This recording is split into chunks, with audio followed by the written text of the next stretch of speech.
What's going on, everybody? Welcome to episode 146 of Heavy Metallurgy. I'm one of your hosts. I'm Marty. How you doing? I got to my left over there, right or left? My left. Alan, good to see you. How you doing? Hi, Marty. Long-time listener, first-time caller. Really excited to be on the show. Can I say hi to Jimmy? Hey, Jimmy, look at me. I'm on the YouTubes. So how many times did you spin Chameleon this week after realizing in quiet solitude that you actually love that record? And I actually had people contacting me saying how we were wrong and that record is great. So just saying, there's people like that. No album. Accounting for taste. I was going to say how many people actually bought it after the stream. I did. Well, I had it before the stream, but yeah, if some folks enjoy it, that's absolutely fine. That album is a train wreck. We listened all the way through it. Out of 12 songs, I found 3 that I would say were okay, and the other 9 were just moments of my life I'm not getting back. Right. We did do it. I was a man of my word and held up to it. But that's right. Well, we can discuss other things that we think people should listen to, but they don't seem to talk about very often. And of course, to the south of us here is another one of our reoccurring metallurgists, Rick. It's good to see you again. Hope you've been doing well. What's been shaking? It's always fun to be here. We think so. Man. It's a Friday night. My favorite time because it's not quite the weekend yet. I got the weekend ahead of me, which is always good. Yep. And there's been a lot more activity on your channel lately, which has been a welcomed addition. He's been French tickling the algorithm, I see. On a piece of YouTube. Oh man, they don't like my rhythm, so I got to cater to them. Right? Dance, monkey, dance. That's right. It definitely helps. They like frequency, and they tend to shine upon. They loosen up the strings a little bit when you start posting. You know what it is too? I noticed, like with different YouTubers, some people feel like they have to show something on camera, right? And I'm trying to get comfortable with trying to come up with content where I don't always have to show something on camera, if that makes sense. Yep. I don't know. Maybe that's what it is. Oh, sometimes just your thoughts are. Hey, Mike's on the chat. The old from the old Metal Maniacs message board days. Our only Twitch viewer. Hey, Mike. Good to see you again. Good to see you, Mike. But we're here tonight. It all started this Wednesday. Actually, Alan had the idea. We talked briefly about how it was interesting a band like Therion. Well, we didn't talk briefly. We talked over an hour about this record, but how this record and this band, the band has got a name for themselves. You go on Spotify and they've got a bazillion monthly listeners. They're credited as being, a symphonic metal influencer or, and they're essentially a big band. They've been around forever, but whoever hears anybody talk about Therion, I mean, again, in the intro, I stated, are we just not talking to the right people? Is it because we're not Europeans? Therion's not they'd probably be touring basements in US if they came through here. Whereas in Europe, they're playing these festivals filled with thousands and thousands of people. I mean, what is it? What do you think? We'll start with you, Rick. Well, I've actually forgot about those albums for a time, and I picked up those reissues not that long ago. Even the demo LP, I guess, whatever that thing they call it, and I've been enjoying their stuff again. I forgot how much I liked their earlier catalog. That's a band I dropped out of because they just changed so much. Not in a way that caters to what I'm looking for from the band. I think after what's the one with the one with Clavicula Knox, like all the way down to that point, I'm like, all right, I think I'm done with this band. Yeah, for a good while. Right. But what is it, Alan? What do you think? Is it location? Is just because we're not European? I mean, we're just out of the European metal festival circuit, and there's no sense here with Therion, any band like this. I mean, it's going to vary from band to band. I think a couple of things with Therion. One, they did change styles quite a bit. That's going to, lose you some fans along the way.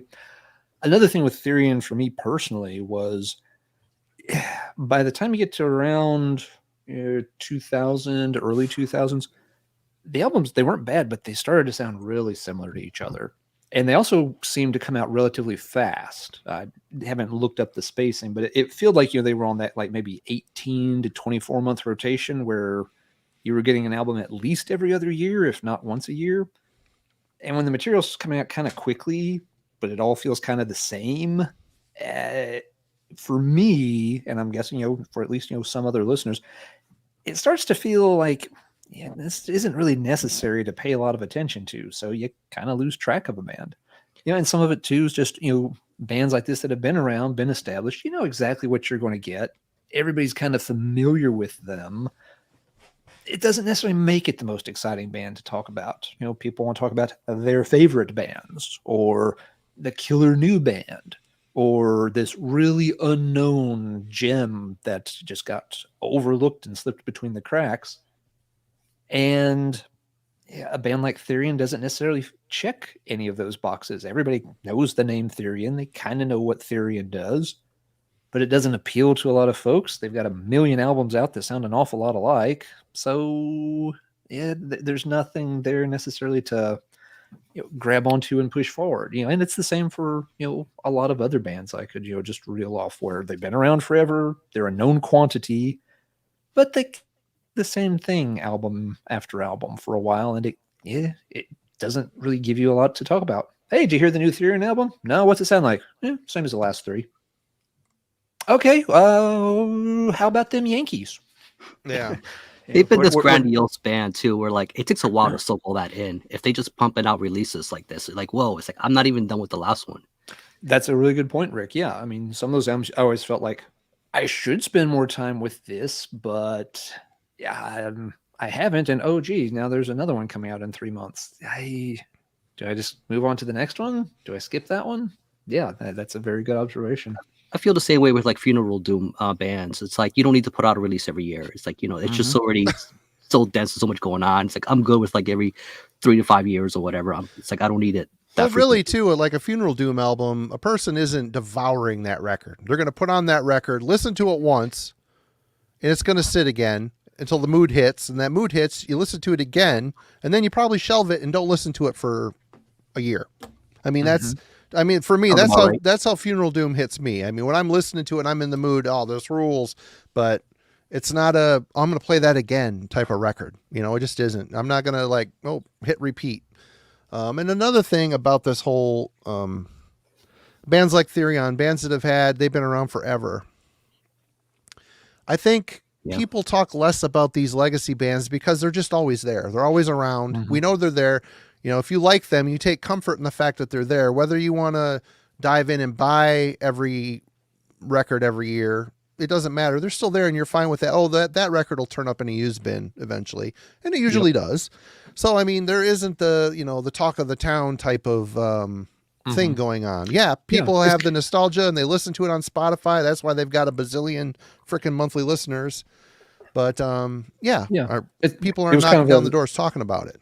Yeah, it's kind of what Casey had said that we just had on screen that, they were, kind of, the talk of the town there for a handful of years, but then people moved on to other stuff. Therion was still there, but they had their moment in the sun and people kind of moved on to whatever the next thing was that caught their attention. Yep. But Aaron, it is kind of funny to think of Therion as a legacy band. And it is funny because some legacy bands do get talked about a ton. Whereas others, again, and you're right, Marty, it's just within the sphere we're exposed to. Maybe there's an entire group of reviewers or writers or YouTube content creators who are running Therion into the ground and talking about them the way we talk about Halloween. I don't know, but it's just nothing that we've encountered in recent years. It's a band that just doesn't seem to break into the circles that we're listening to and watching and reading from. Well, when you brought up bands that don't get talked about, it's like first thing that came across in my mind was who's not talking about it, because it's almost like I don't know how many people are watching, but it's like we got this 80. circle of people in the metal VC and everybody who subscribes to these channels, and we are kind of showing a lot of the similar stuff, and we all kind of as known within this bubble. But once you get out of it, it's then it starts to dawn on you that maybe some people may not have heard of this kind of thing that we may take as common knowledge. Yep. Mm-hmm. Very true. Yep. But let's get this party started. Rick, why don't you fire off the proceedings here? Your camera's being a little twitchy. It's still working, but it's glitching. I've noticed that. Let me know if I'll bail to come back if I have to. If it does that, if it keeps doing that. Yeah. But let me get through this one and see how successful this is. Yep. So I'm actually going to start with something that I don't have a physical of, and it occurred to me, why don't I own anything by this band? And part of the reason is I'll listen to this band every few years or so, and then it'll disappear out of the forefront of my mind. And this is a band that I just purchased a CD kind of set. It's like an 8 CD set. And this is a band I don't hear a lot of people talk about called Orphaned Land. Oh, yeah. Mm-hmm. Yeah. And, from Israel. And they have an 8 CD set out? Good. They got an 8 CD set out. It came I had out. no idea they released that much. When did it come out? Two years ago or something like that. Wow. And I said, well, if I'm going to dive in, let me just do it like this. And the reason I pulled Sahara is because this is one of their first records, and they made quite the progression. It's kind of like they started out like a lot of those bands back in the day. They got a little bit of My Dying Bride in them, a little bit of Opeth, but with that kind of Mellocash kind of mix. And they kind of kept that element of progression with a bit of doom. And over time, they gotten a little more, like we were talking about Therion over the top, with the way, but they always kept really good songwriting. And they had the harsh vocals quite a bit in their early career. And then when they had a switch in members some 10 years ago, or when did that all-in-one album come out? That's when they completely ditched the harsh vocals. And I think that's kind of a turning point for the band. And it's very strange, but it's something that I've enjoyed, but I've noticed they're not quite the same band like they used to be. I still kind of go back to the earlier catalog, but I still think it's a band worth exploring. So, Where'd you say they're from? Israel. There's another band from Israel called Salem. Was that the name of the band? I remember seeing flyers for them, and they were always people talking about them way back in the day. And they're another band that never seemed to. Everybody said they were good, but they never seemed to. It's like a death doom band. Nuclear War Now just reissued one of their earlier ones. Oh, really? I actually have it back there. Yeah. And yeah, you're right. That's one that's kind of got forgot about. Yep. It's another contributor to a band maybe not getting their due is location. Yep. Record label. Sure. The record label that they're on, due to their location, might not have the means to distribute or pay for advertising or whatnot too. So those are other contributing factors that we maybe didn't touch upon in the intro of this, but yeah, good pick. Yeah. Orphan. I haven't thought of that band in freaking ages. Good one. Yep. They're good. Yeah. Like some folks mentioned in the chat, I remember liking them okay when I heard them 23 years ago. But yeah, I 8 CDs. If you had asked me, I would have guessed they maybe made 3 albums. I would have had no idea they did that much. So completely lost track. Yeah, they've run into some trouble, I think, in the early 2000s, just due to political turmoil, which you would expect from that region. A lot of those bands that tend to have problems where they can perform, where they can't perform. Their lyrics are not very. It's not like that dark.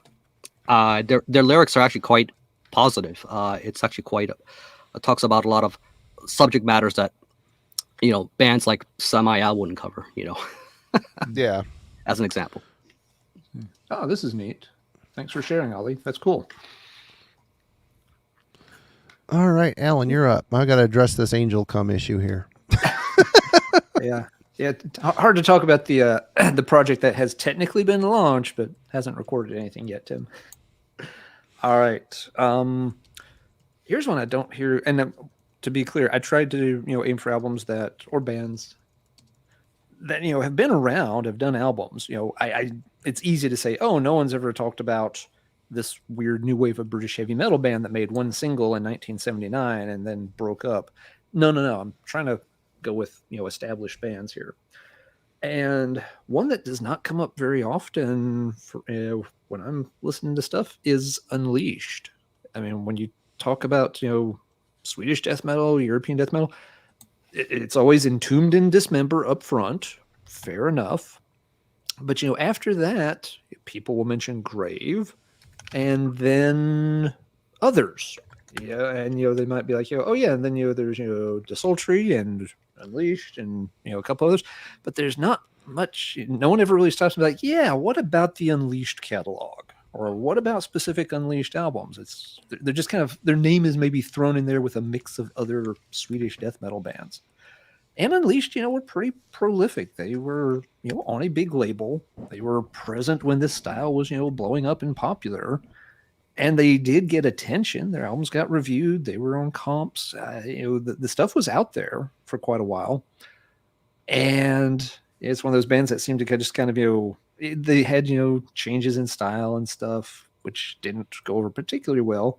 But they're still around. They still put stuff out. But you rarely hear anybody reference them. Anytime folks are talking, oh, yeah, albums were nostalgic for, or it's Left Hand Path, it's like an ever-flowing stream. And then, we'll pick one other random Swedish death metal album, but it's never anything by Unleashed. And again, I'm kind of guilty of the same thing. I kept up with them for several years, Shadows in the Deep and Victory and stuff like that. And then they just kind of fell off of my radar, and I didn't pick back up on them for ages until you sent me this one, Marty, because this was one I never got back in the day. It's a great record. The first two are great. Yeah, I don't even mind. For Victory has some really good tunes on it. They changed. The style's a little different. The vocals got to be more punk shouting, which that kind of killed it for me. Yeah, a lot of folks didn't like the change in vocal direction, but even so, that's fair enough if folks just didn't like the later stuff. But there's not really much reference to the early stuff that comes up. So, and again, could just be biased. Maybe there's channels out there that are devoted to Unleashed I'm just unaware of. But they definitely seem to. It's not even a question of are they in the top 4? Swedish death metal is very much, there's a top 2 and maybe a top 3 with Grave. They might be the one that comes up most often after that. But bands like Unleashed just get thrown in that other category and kind of left there. So kind of a shame, because yes, they do have good stuff. I like a lot of stuff on Shadows in the Deep. I feel like there's one other early album I'm forgetting. Is Victory third, or is there another album? There's Across the Open Sea is their third album. Across the Open Sea. Yeah, that's a good album too. That's a good album. It starts to get a little repetitive. It kind of, the writing's on the wall, the repetition, but then after that, Victory or Warrior. Is it Warrior or Victory?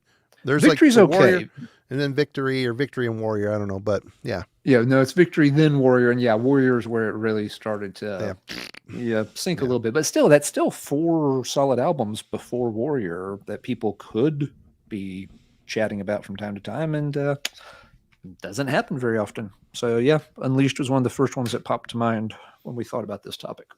Yep. Good pick, right, for Marty, sure. Over to you. Hey, it's good to see everybody in the chat tonight. Thanks for joining us. And going back on Unleashed there, it's amazing how Unleashed kind of had its own unique sound, especially, Johnny was in Nihilist, which is precursor to Entombed. So him going on and doing something completely, he's still death metal, but a little more simplistic and different. And it's kind of cool. It makes me wonder how much actually wrote of in the Nihilist camp. We kind of hear the songwriters that carried on into Entombed for sure, but all right. Well, this first band that I picked, they're still active. They're still out there kicking ass.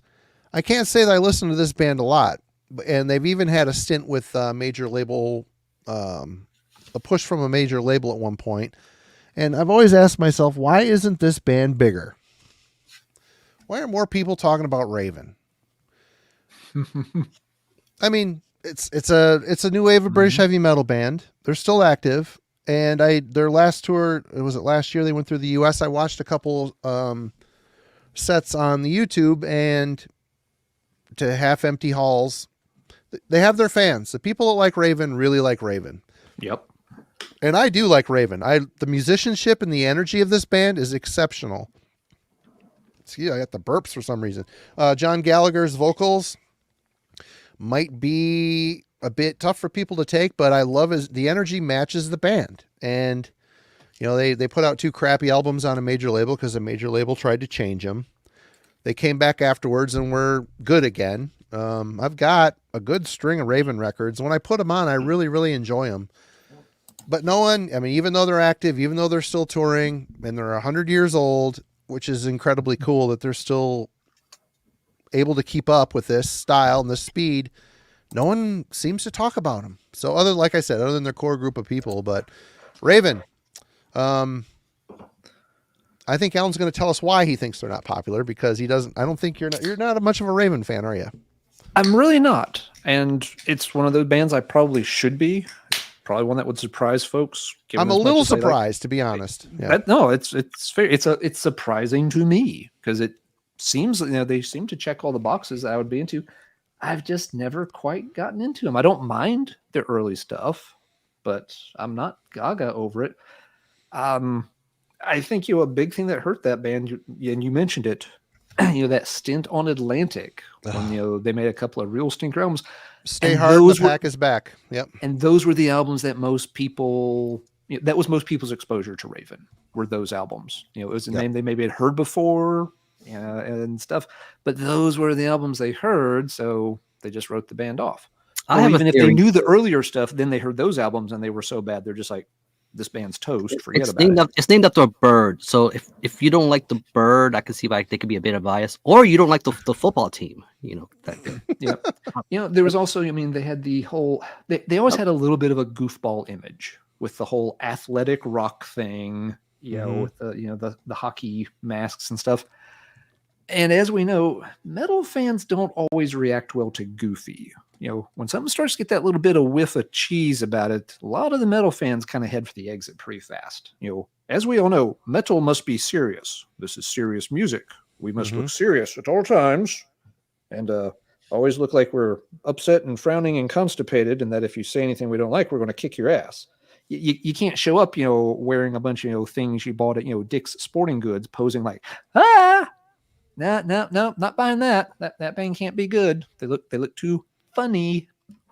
Some people just get bit by that serious bug. I was telling Marty, like, I don't know how to make serious videos. You know, like, some people just don't know how to be serious. But say what you want, and I really respect that their drive and they're keeping on going. And, you know, unlike bands like Anvil, who had their day in the sun, and let's be honest, the main reason that holds that band back is Lip's vocals. They're not great, but I mean, they came to Traverse City to promote their movie at their Traverse City Film Festival. I saw them play twice. At the end of the movie, they came out and played to a packed theater. That night, they played a local bar in town to maybe 15 people. And it's just, bands like this, you got to give them the applaud for keep on going and doing it. Well, I would say Raven, I think, is 10 times better of a band than Anvil, other than Rob Reiner is an amazing drummer. But I don't know, kind of a similar thing. Anyway, I'm rambling. Rick. Yeah, but no, they've got. No, I agree. Maybe it's a factor record too. Like, you have that one really good member, like, can kill it on the drums or whatever, and you're like, I'm only here for the drummer, or, you know, so it's like, it's kind of hard to really be a fan of the band, just in general. Am I next? You're next. You know what? Some people like it, and I don't hate. I've seen Anvil twice at one day. I've seen them 4 or 5 times over the years, and they've always been good. But I'm sorry, the Lips is the weak point. He's a great guitar player. They write some good songs, but I can see why, you know, people struggle with them, and kind of the same for Raven. But I think Raven technically is a better band. Power Trio forever. That's great. Yeah, I was one of those people that forgot about Anvil until that documentary or whatever came out. I'm like, oh yeah. Yep. It's kind of depressing too. Just to see what can happen to these bands. But yeah. So okay. So here's a band that, you know, I think on this channel you guys talked a bit of you know, bands like Carcass, you know, and just kind of bands that fall in that death grind. And there's a lot of fans of that stuff, and there's quite a number of bands that do that worship. But going back to a band that's been there, I guess, kind of around that same period and been there since the beginning. And I don't feel like they get the due respect because I think they're pretty good. And have it in a shrink here. From Germany, Blood. I pulled this one because it's probably my favorite one. And this is another one where, if you are listening to this particular genre, I mean, I don't see why you wouldn't like this. I talked about, bands like Death Grave and whatnot who are, I guess, a more of a modern take of it. And this is a band that I feel like's been consistently good. The first album was a little rough, especially the production. And then once they moved on from this, I mean, I feel like everything they put out, I really enjoy. But nobody talks about it. They did this cool split with Nunslaughter. It kind of tells you a bit of the direction they kind of take with their sound. So these guys are pretty ugly and can get pretty brutal. They bring the riffs, so they're all about that ugly sound. But I'm like, these people in the VC just don't bring them up. I don't know. You know what? I don't know if I've ever heard Blood, to be honest. They've been around a long time. Yeah, but I don't see anybody bring them up. Yep. I don't know if I've heard a couple of bands named Blood, but I don't know if that's one of them. This is the problem too. When you try to Google Blood, you could probably get like a million other things before you hit the band. Yep, that could be an issue. Yeah, I mean, I know I've heard a couple of bands called Blood, but based on what you said, like, could have been one of them. I'd have to go dig up and look. I'm not sure. Interesting. All right, Alan. All right. This is a band I really like, and they've been around for decades. And I don't know if I've ever heard a single person on YouTube mention them besides myself. Again, I know there's somebody out there that has, which is great, but they really don't get much attention. Royal Hunt out of Denmark. This is, they fall in that kind of prog metal category of power metal. But, this isn't really, annoying, show-offy, ridiculous time signature wankery or anything. There's nothing silly about the band. Yes, there's a lot of keyboards, but they're actually done quite well. The guy's a very accomplished songwriter, composer. He's not just noodling around doing nothing. They've had great vocalists. DC Cooper's the best known of the bunch. They've done big, well-received live albums. This one, 1996, it was a 2 CD set with a lot of their early stuff. They've changed vocalists a few times, but they've always had really good replacements when Cooper wasn't in the band, like John West. Everything's there. Everything, they check all the boxes, and nobody seems to. I mean, if I didn't already know about them, I wouldn't know they existed based on the content I've seen over the past 5 or more years. They never come up anywhere. They're still active. They've never had a very long dry spell of albums. It's not like they broke up for 12 years or anything. They've always had, relatively consistent output. They've never really drastically changed styles that would have cost them part of their fan base or any. Some albums are better than others. There are a couple that are considered a little more weak. But, a very consistent, very good band in this style. The only general thing I can think of, a pattern I've noticed that we've commented on before, is that power metal and the power prog side of things, it's not the most popular styles in the United States in particular, and then a lot of people just seem to be relatively down on those styles, so they may not have dug into even some of these longer lived bigger bands that have pretty deep catalogs. Royal Hunt's got at least a dozen studio albums, I think. Multiple really good live albums. Nobody talks about them. It's a real shame. The only person I've ever heard talk about them is you. Yeah. And I've got a shelf full of their stuff back there, and I don't have all their stuff. Sometimes there's one thing I think that has hurt them. Distribution of their stuff in the US has been hit or miss. There have been some albums here and there that got to reasonable distribution. There are other times you can't find even their brand new album. You look on Amazon and it's like an import that will arrive in 6 to 8 weeks if you want to pay $29.99 for it. No. So that's, I guess, one strike against them. The cover doesn't do a whole lot either. Like if I saw that at the store, that looks like something the Mission UK would put on their cover. Kind of does, except with a lower budget. No, it'd be about the same budget as Mission UK, I think.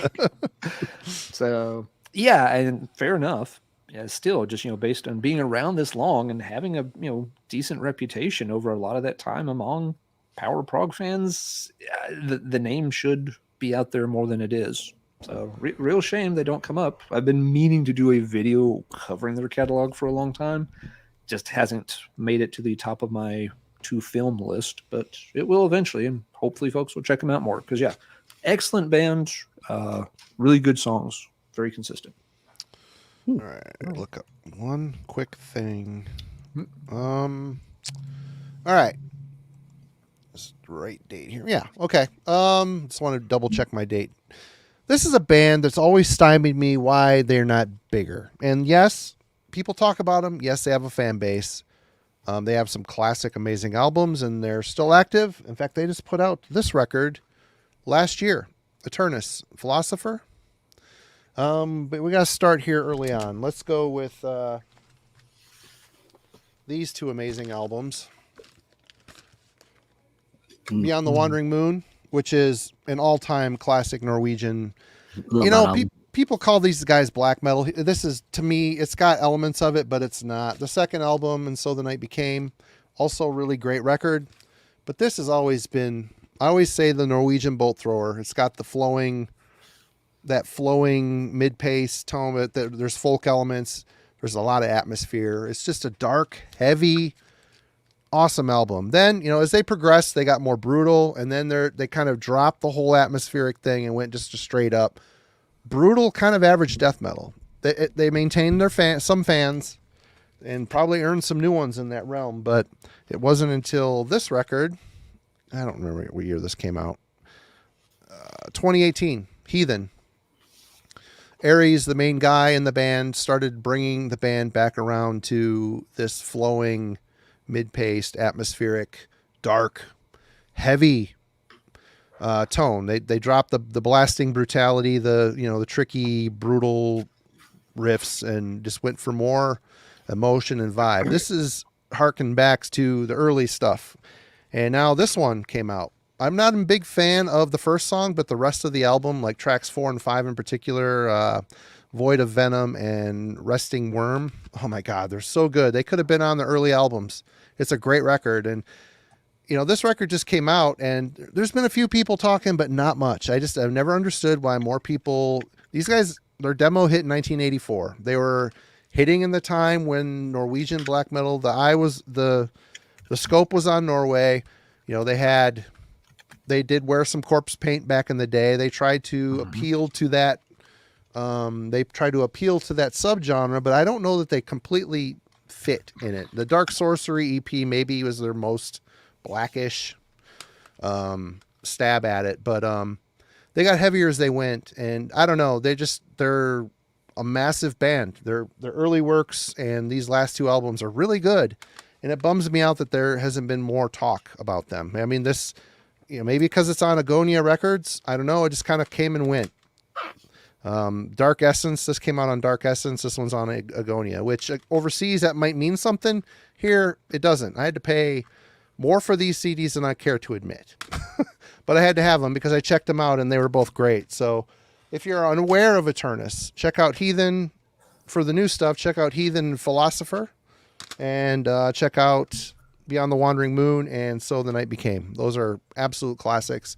Amazing band. More people need to talk about them. Yeah. A big problem with Eternus, and I like those early albums a lot too.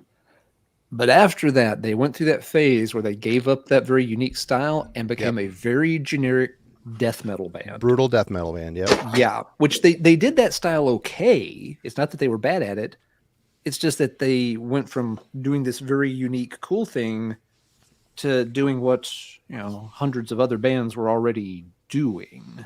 So they completely lost any sense of uniqueness and lost a lot of the fan base, including me, because it's like, I don't really want to hear you do that. I can listen to anybody do that.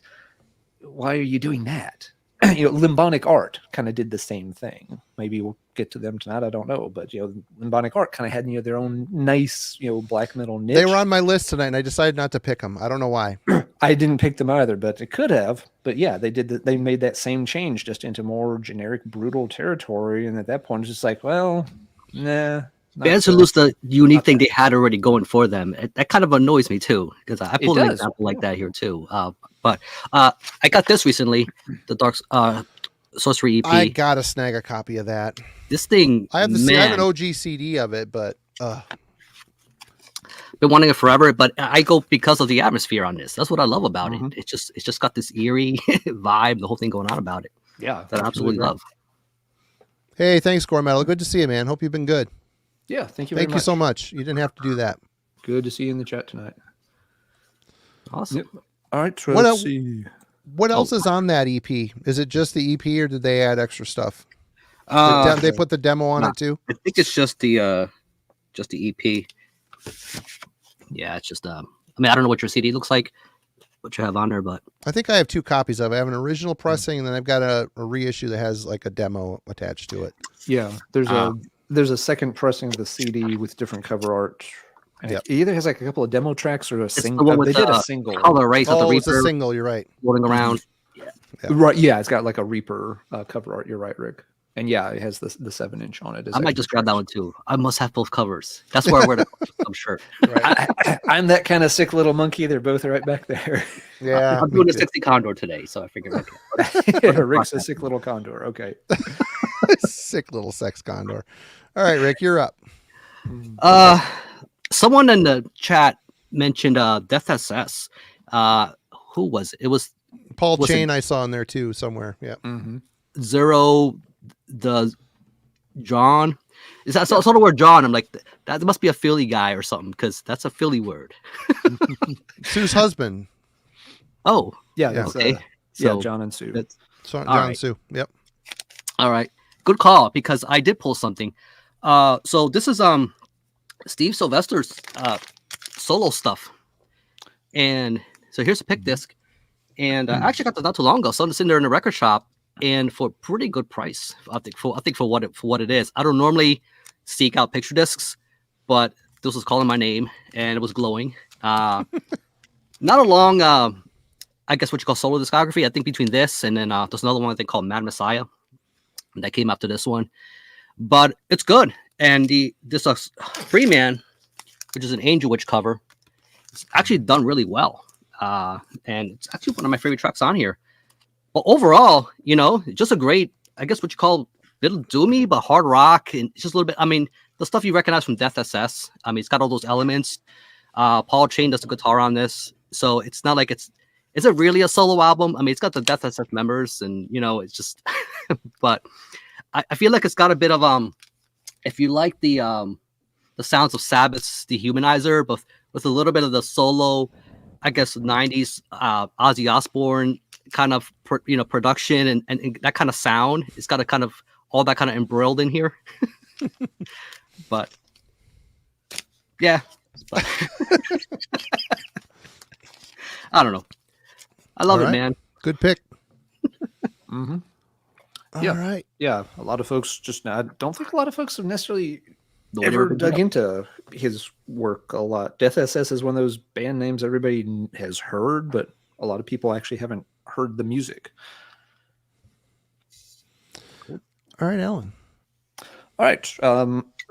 I've got a pick for Sue and John out there since they're watching tonight. I always think of them with this band. This one does come up sometimes, but I feel like, again, they're kind of just thrown into a category but never discussed in detail, the way a lot of their peers are. And it's UFO. Now, this may seem strange at first because they are a relatively big name band, but when's the last time anybody went into UFO discography in detail or really talking about specific albums and comparing and contrasting them? Jeff just did over on Gas Mask and Hand Grenades. They did a deep dive on the Schenker years, I think. Jeff's done that, and that's it stands out because most of the time UFOs, the discussion goes like big 70s bands, Scorpions, and people talk about them for an hour. Thin Lizzy, and then people talk about them for an hour. Deep Purple, and people talk about them for an hour. And it's like, and who else is there? There's UFO, budgie, a heap. Again, they just kind of get listed. People will mention Schenker in particular. Oh, I love Schenker's guitar work with UFO. Okay, let's talk about UFO. I love Schenker's guitar work. It really just doesn't get off the ground. I like the vocals too. I like the vocals. They're great. I like the songwriting. They're a good band. They are a very good band. And I mean, they were a relatively, big popular band. They made a big string of albums. Now, the first, I've just pulled this one randomly off the shelf. The first two albums people have very different opinions on. They're in a very different style. But yeah, then you've got, a good run of albums, Lights Out and all of those for through the rest of the 70s that are top notch. I think maybe one thing that hurt this band is, once Schenker left and this was one of those bands that had some trouble adjusting to the 1980s and trying to find their way forward. So people aren't really, necessarily that keen on the first couple. I like this one a lot, but I'm in the minority. I feel like when you lose a certain member, they kind of, especially when you hit another decade. I feel like Rainbow kind of went through that route too, when once they left. Yep. But yeah, so folks, they don't want to really hear the first two, and they don't want to talk about anything after Schenker left. And so then but there's still this core of really good albums that should get discussed in detail more than they do, rather than just being like, oh yeah, UFO, that's one of those bands that hung out with Scorpions. Well, let's talk about Scorpions for the 30th time. Why don't we talk about UFO for the first time? Great band, lots of good stuff there. And even, some of the later albums here and there still aren't bad. They still have some good songs and stuff going on in them, but they don't get discussed. So yeah, I will say though, props to Jeff. Scorpions had better album covers though. There was a little more visually striking. Define better. Well, okay. What's the one UFO album with the monkey with the wires going through the through the back, and it's just like there's a lot of oddities going on. There very much are. They're very British looking. But then again, the Scorpions look like something you'd find in a dark theater in an alley where the floors are too sticky. Yeah, so, okay. You don't know. Anyway, yeah, just based on how big they are and how many good albums they made, I'm surprised people don't really delve into the UFO catalog more. So again, he's in the chat. What's up, Jeff? Everybody go over to Gas Mask and Hand Grenades for a extensive deep dive on the early years of UFO. It's up there. Good. Of course, they kill it. They always do. Very deep. And lots of other good stuff. Jeff just talked to I'm drawing Tatler from talking about the recent Saxon album that's people have been really big on. So only time I've seen anybody talking to him lately. Yep. Very cool. Go check them out. Good channel. Marty, right. I'm next. Okay, this is a band that's stymieing me. That this band was never bigger. One of the best bands I've ever seen live. I've seen them live 5 or 6 times. Hung out with them. Super talented, super passionate. Mexico City's own The Chasm. Processions to the Infraworld, probably my favorite. Yeah, Daniel and crew. It's him. Chasm is Daniel Corchado and Antonio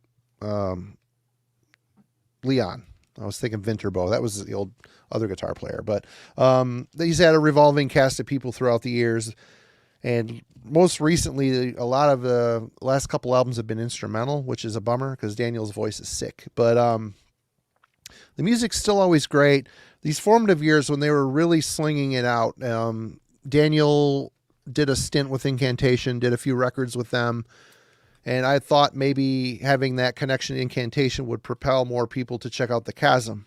But, they'd have hit or misses. There'd be people talking about them here and there, but it just never really materialized into anything bigger. And like I said, this band, I've seen them 5 times, I think. Every time they're absolutely devastating. One of the best death metal bands I've ever seen perform live. This, the passion, the headbanging, the attention to detail. They played great. I mean, they were the embodiment of heavy metal. In fact, a long story here, but I'll just cut it down. It isn't just death metal. They love metal. I got stranded out in Jersey, at a fest. So Daniel and The Chasm took me to the hotel that they thought I was supposed to be at, and soon as that burn up Ford Aerostar that had looked like it had re-entered the Earth's atmosphere started up, Manowar starts playing, and all four of them started air guitaring and air drumming and singing along. It was cool. So I mean, these guys, they love the metal, and I was always bummed that this band never really took off. Yeah, their recordings might be a little too dark for wider commercial acceptance, but man, this shit is so good. The riffs are so unique. They were from Mexico City. They relocated to Chicago area. I've kind of lost touch with Daniel over the years. I don't know if he's still in Chicago or what, but they maintained that dark Mexican. Very strange. sound. They were a little proggy for me too. I remember back in the day going, this is really odd stuff. Yep, they would take it in weird directions. I know he's got a new band now, a little more. It starts with an A, Astratus, or I can't remember the name of the band, but a little more traditional metal styled. But Chasm, I always saw a spot in my heart from the debut all the way up through. I don't know. Far Seeing the Paranormal Abyssum, I think, is a really good one as well. And then there's a couple that have been instrumental. They're still great. The music's awesome. I miss the vocals, I'm not going to lie. But Chasm, they should have been bigger. More people should talk about them. If you've not heard this one in particular, Procession to the Infraworld, check it out. It's a riff machine, man. It's so good. Dark, awesome, evil death metal. Excellent. Yeah, great band. If there was one slight knock against them, sometimes the songs can run together a lot because they all have these very long wordy titles, and the albums have these very long wordy titles. And if you're not paying attention, it can blend together.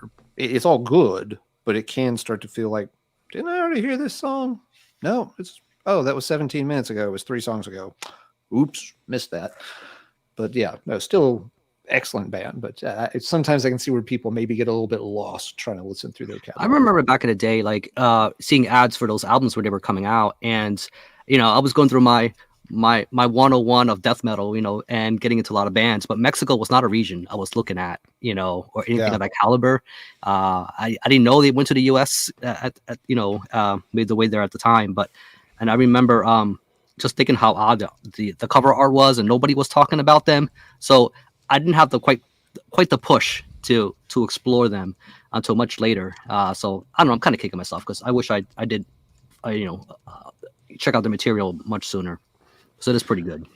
And that enthusiasm for playing live really came across too when he was fronting Incantation. I've seen them 3 times with him and crushing. The Diabolical Conquest is my favorite Incantation record, and I love his vocals on that, and it was just great. They're great live. He's a great musician, great live musician. It's awesome. He's got a gift for sure. Rick. All right. So we'll swing over to black metal.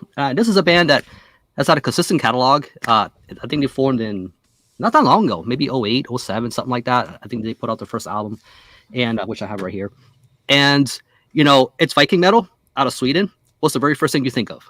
It's Bathory, right? So, and there's quite a number of bands from there that kind of play a lot of Bathory inspired worship or whatever. But I feel like this band, it's quite different, and they kind of segment into another kind of category, more towards that kind of primordial, Falkenbach, a little more expansive, and they kind of found a little bit of their own style and the way they're doing it, especially when you read the description. So, Erebaltor. Another band that they're good, excellent, very consistent catalog. They put out releases very regularly, but I don't feel like they're nearly as appreciated as one of the more recent EPs. And really kick-ass covers, and just the style, I think, really fits their visuals and everything. This is a band I would love to check out live at some point. I don't know if they play the U.S. I never hear about them ever coming aboard here, but it would be awesome because I feel like they'd be a really good band to see live. When I hear about Viking metal, the names are Enslaved and Lord, like the bigger names that come up. When you hear about stuff coming up in that style. Although these guys don't play in that progressive vein like Enslaved does, but like I said, they're a little more expansive, kind of like bands like Primordial, if you like that kind of thing. But I love it, man. Definitely worth looking into if you've never explored them. But especially if you love Viking black metal. How have you liked getting rid of all the cases and doing the sleeve. How is that working out I for want you? to do a video on that at some point because Metal Mickey Mike in England's done it too, and I just look at him and go, I don't know if I could be down with that. Kim from This Is Music too does that too. He Does he really? He shows the sleeves too. What do you do with the cases? What do you do with all the cases? I got them in boxes. I give them away. I ship some to a few people. Send some to Classy Lonnie, Brian, and whatnot. But yeah, if you need something, I can send some your way. So basically, it has saved me a lot of room, and that's one reason why, unlike some of you other guys, you don't see the wall of CDs behind me, because it's before I moved here, I was in a smaller room. You remember, Marty? Oh yeah. And Alan. So I had my stuff in the basement, all over the different rooms in the house. And when I moved here, I said, okay, I can't keep that system going. I need to figure out a way to expand. And nothing I could do with vinyl. I can't shrink my space for that. But CDs, it's a little easier to do. And yeah, so there you go. You can save a lot of space with this. So stay tuned. I will be doing a video. I don't know if I'm okay with this. I don't know. I get it, but I don't know if I like it. I feel a little queasy. I feel a little weird about it. If I do sell or get rid of the CD or whatever, trade it in at a shop, I do keep the jewels for that, because I figured they're going to want it, as long as they're not cracked. But other than that, I don't know. I mean, to each their own, but I don't know. There you go, Scott. All right, Alan. All right. Well, let's do this one. I mentioned this band. I've made something of a meme out of their first album, but they really don't get much discussion. And if it does, it's only that one album. It's Jagdpanzer. Folks don't bring this one up very often, or once again, if they do, it's just because they're reeling off 4 or 5 US power metal bands from the mid 80s, and it's like, oh yeah, there's Metal Church and Liege Lord and Jagdpanzer, and there's not even a comma. That the sentence just keeps going. Jagdpanzer's got a lot of albums out, and they're pretty consistent. Most of them are good. There's a couple that I think maybe are a little boring, but a band folks don't talk about much. They had an album come out 6-8 months ago. It was a very good album. There was very little discussion of that album. I did a review for it, and there were a few people that were interested in it, but very, very little. It came, it went. Nobody much mentioned it. I think I maybe saw 2, maybe 3 people listed in their best of 2023 lists. Just very little discussion of their catalog. Ample Destruction's the album that always comes to mind with the band, because it's the only album they kind of did in their original run. The band fell apart after that. They got another vocalist. They did a just horrible follow-up album several years later that is one of those albums people really try to forget it even exists. But in the 90s, they got the lineup back together with Harry Conklin, and they have done a pretty successful, solid string of albums since. But nobody talks about them. I bet a lot of folks would have trouble naming more than 2 of the albums they've made since Ample Destruction, and they've probably made 8, 9, 10 at this point. So yeah, it's a shame. They just never have gotten a ton of appreciation, and they definitely don't generate a lot of discussion these days. That new album was good. When I harvested the clips for your video, I'm like, this is good. I don't know how much I listened to it, but it's good. Yeah, I mean, if there's a knock against them, and I mentioned this in the review, the albums are very similar to one another. They've got their thing. They do it well. Every 2 or 3 albums, they have to find a new guitarist, but other than that, the lineup is stable. They kind of got their formula, and they stick to it, and they're very good at it. But for long-term fans, it can feel like I've heard all of this before, but there only seem to be 5 of us long-term fans. Most people don't seem to have heard any of it before.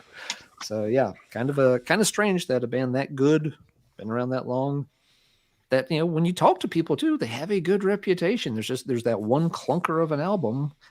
Everything else is solid, but people are always still like, yeah, it's a band I've always meant to check out.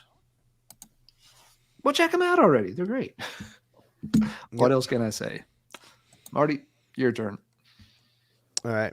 I'm a broken record here, but another band. This band came out, their first demo hit in 93. They came up with the second wave Norwegian black metal bands. In fact, some of them did illegal activities with one of the key characters in that scene. Went to jail with them. And but you don't hear a lot of people talk about Hades. Mm-hmm. These two Jack records just alone. mentioned them in the chat a couple minutes ago. Yeah, but that's, these were just reissued by Nuclear War Now, and Full Moon Productions were come out of retirement to do something with it, or at least the logo's on there. Old Thorns, John. These are great reissues. I paid I paid like $45 a piece for these records. I thought it was too much, but fuck it, man. These are so good. They're worth having. And I have an OG press of this. The Full Moon Productions pressing of this record, the mastering screwed up, so it cuts in and out of channels. It's so annoying. It's a garbage record. So it's been done right here. It's perfect. These turned out really good. But anyway, Hades, it's Norwegian black metal run through a Bathory Hammerheart filter. And the combination of the two styles is great, especially on Again Shall Be. This album is an absolute masterpiece as far as I'm considered. It's a classic. And they went on, they had Millennium Nocturne after this one was Millennium Nocturne, The Pulse of Decay. And they did a split with Druk, and they're still active according to their albums have gotten less great as they've gone on, but it still sounds like Hades. But still, they never really enter the conversation when people start talking about classic Norwegian black metal bands. I just don't hear it unless I'm the one yapping my gums about it. I talked about this about as much as I've talked about Halloween on this channel. These two albums are fantastic, absolutely great. So if you have not heard Dawn of the Dying Sun, the second album, or Again Shall Be, definitely check these out. And the Alone Walking demo is also really good. But I remember is actually on this repress. I picked those up last year when Nuclear War. My eyes just lit up when I saw that. I'm like, all right, it's either because it's one of that. It's that scarcity mindset, right? I'm like, are these gonna go? And I don't know, but they're usually pretty good about restocking a lot of that stuff. Yep. But it's one of those collector scum in me activated, and Yep. And Jack is right here. They really chose to be on a label. It was I liked a lot of Full Moon Productions releases, but they didn't have the reach that a lot of if they would have signed to Moonfog or, the labels that all of those bands were going to, Candlelight or whatever, it would have been maybe a different situation for them, perhaps. But, yep. It's one of those bands that they should be in the pantheon. They should be in the discussion of amazing Norwegian black metal, but people rarely talk about them. They haven't really written a super impactful album. I mean, I do like Millennium Nocturne. I do like The Pulse of Decay. It's different, but it still sounds like them. But they changed a little bit, but they're still them. And I don't know. It's interesting to see if they're going to ever put out a full length. If they do, hope so. I hope it's a good one, because they need to stake their claim in something they started in 93. Good shit. Yeah.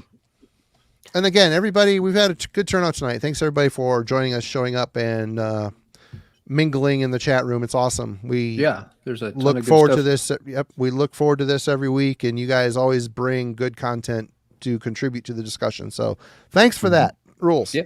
There's a ton of good stuff being mentioned in the chat. I'm commenting whenever I can. Also getting records ready to show. But yeah, there's tons of neat bands being mentioned over there. We got a good crowd. Everybody here is awesome. It's just weird being on this side because all the snarky shit I come up with, I can't do it. You can. You should be able to. It's just being on camera is weird though. It's different. When I don't have a camera looking at me and 100 people staring at my face, it's like, okay, I don't know. So when you're typing your funny stuff, are you like, is that kind of? A little bit, maybe. Figure like this one. So yeah. All right, Rick.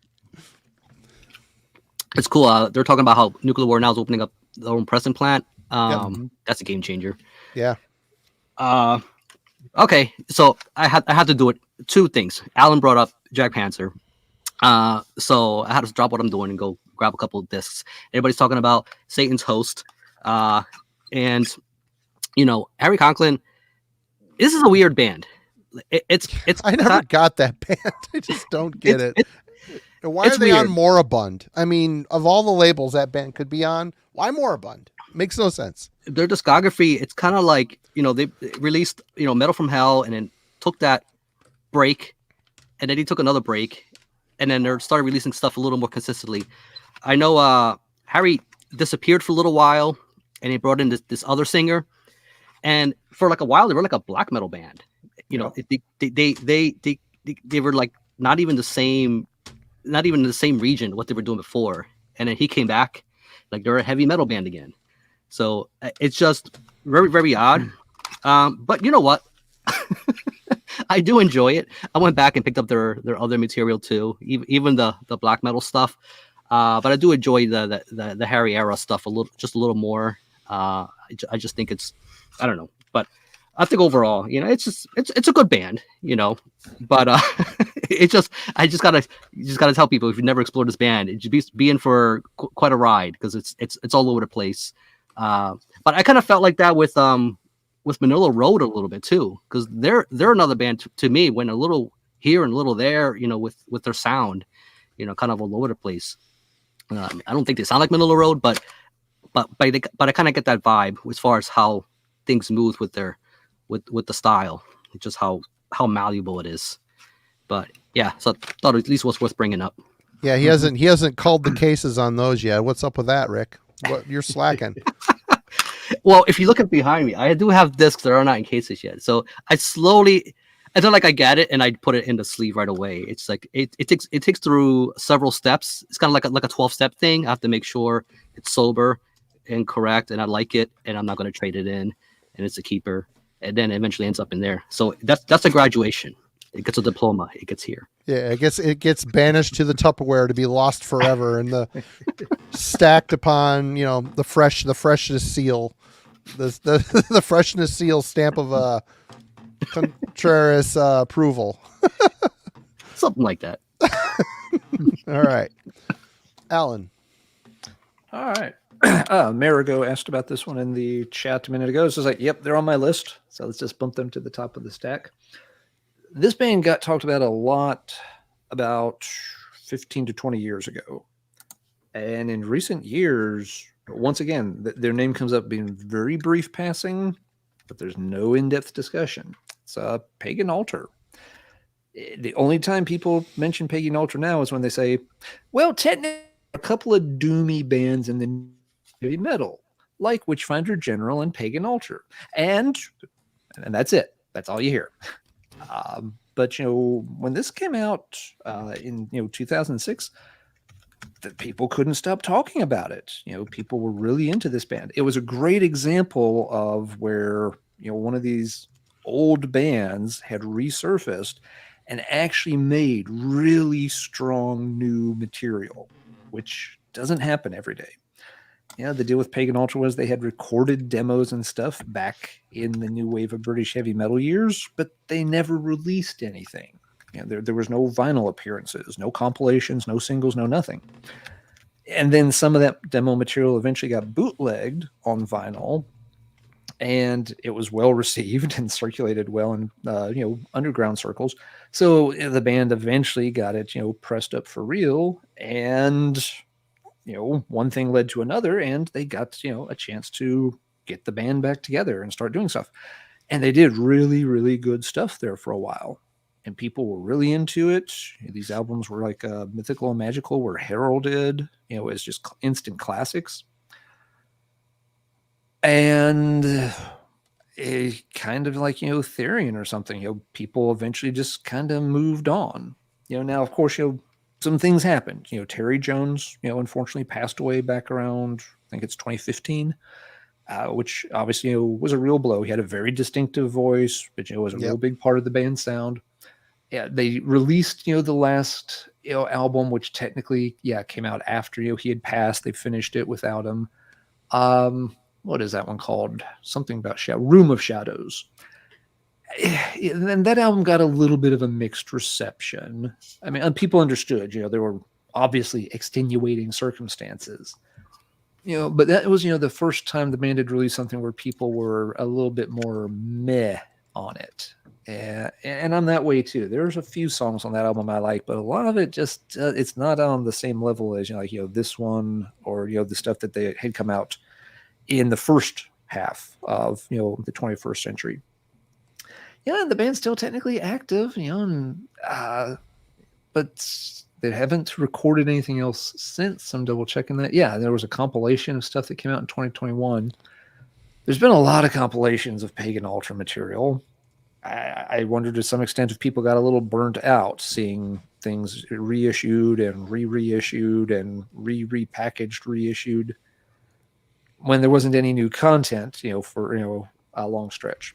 But yeah, the bottom line is Brendan Radigan from Sumerlands is, I guess, the vocalist, right? Yep. But if you have to see anything live with him singing that material. Yeah, and I guess, essentially, I guess, it's a live act at this point. I haven't heard anything about them wanting to record new material. I guess, they're doing the festival circuit kind of thing, which is great. I mean, I'm glad they're still out there getting to play.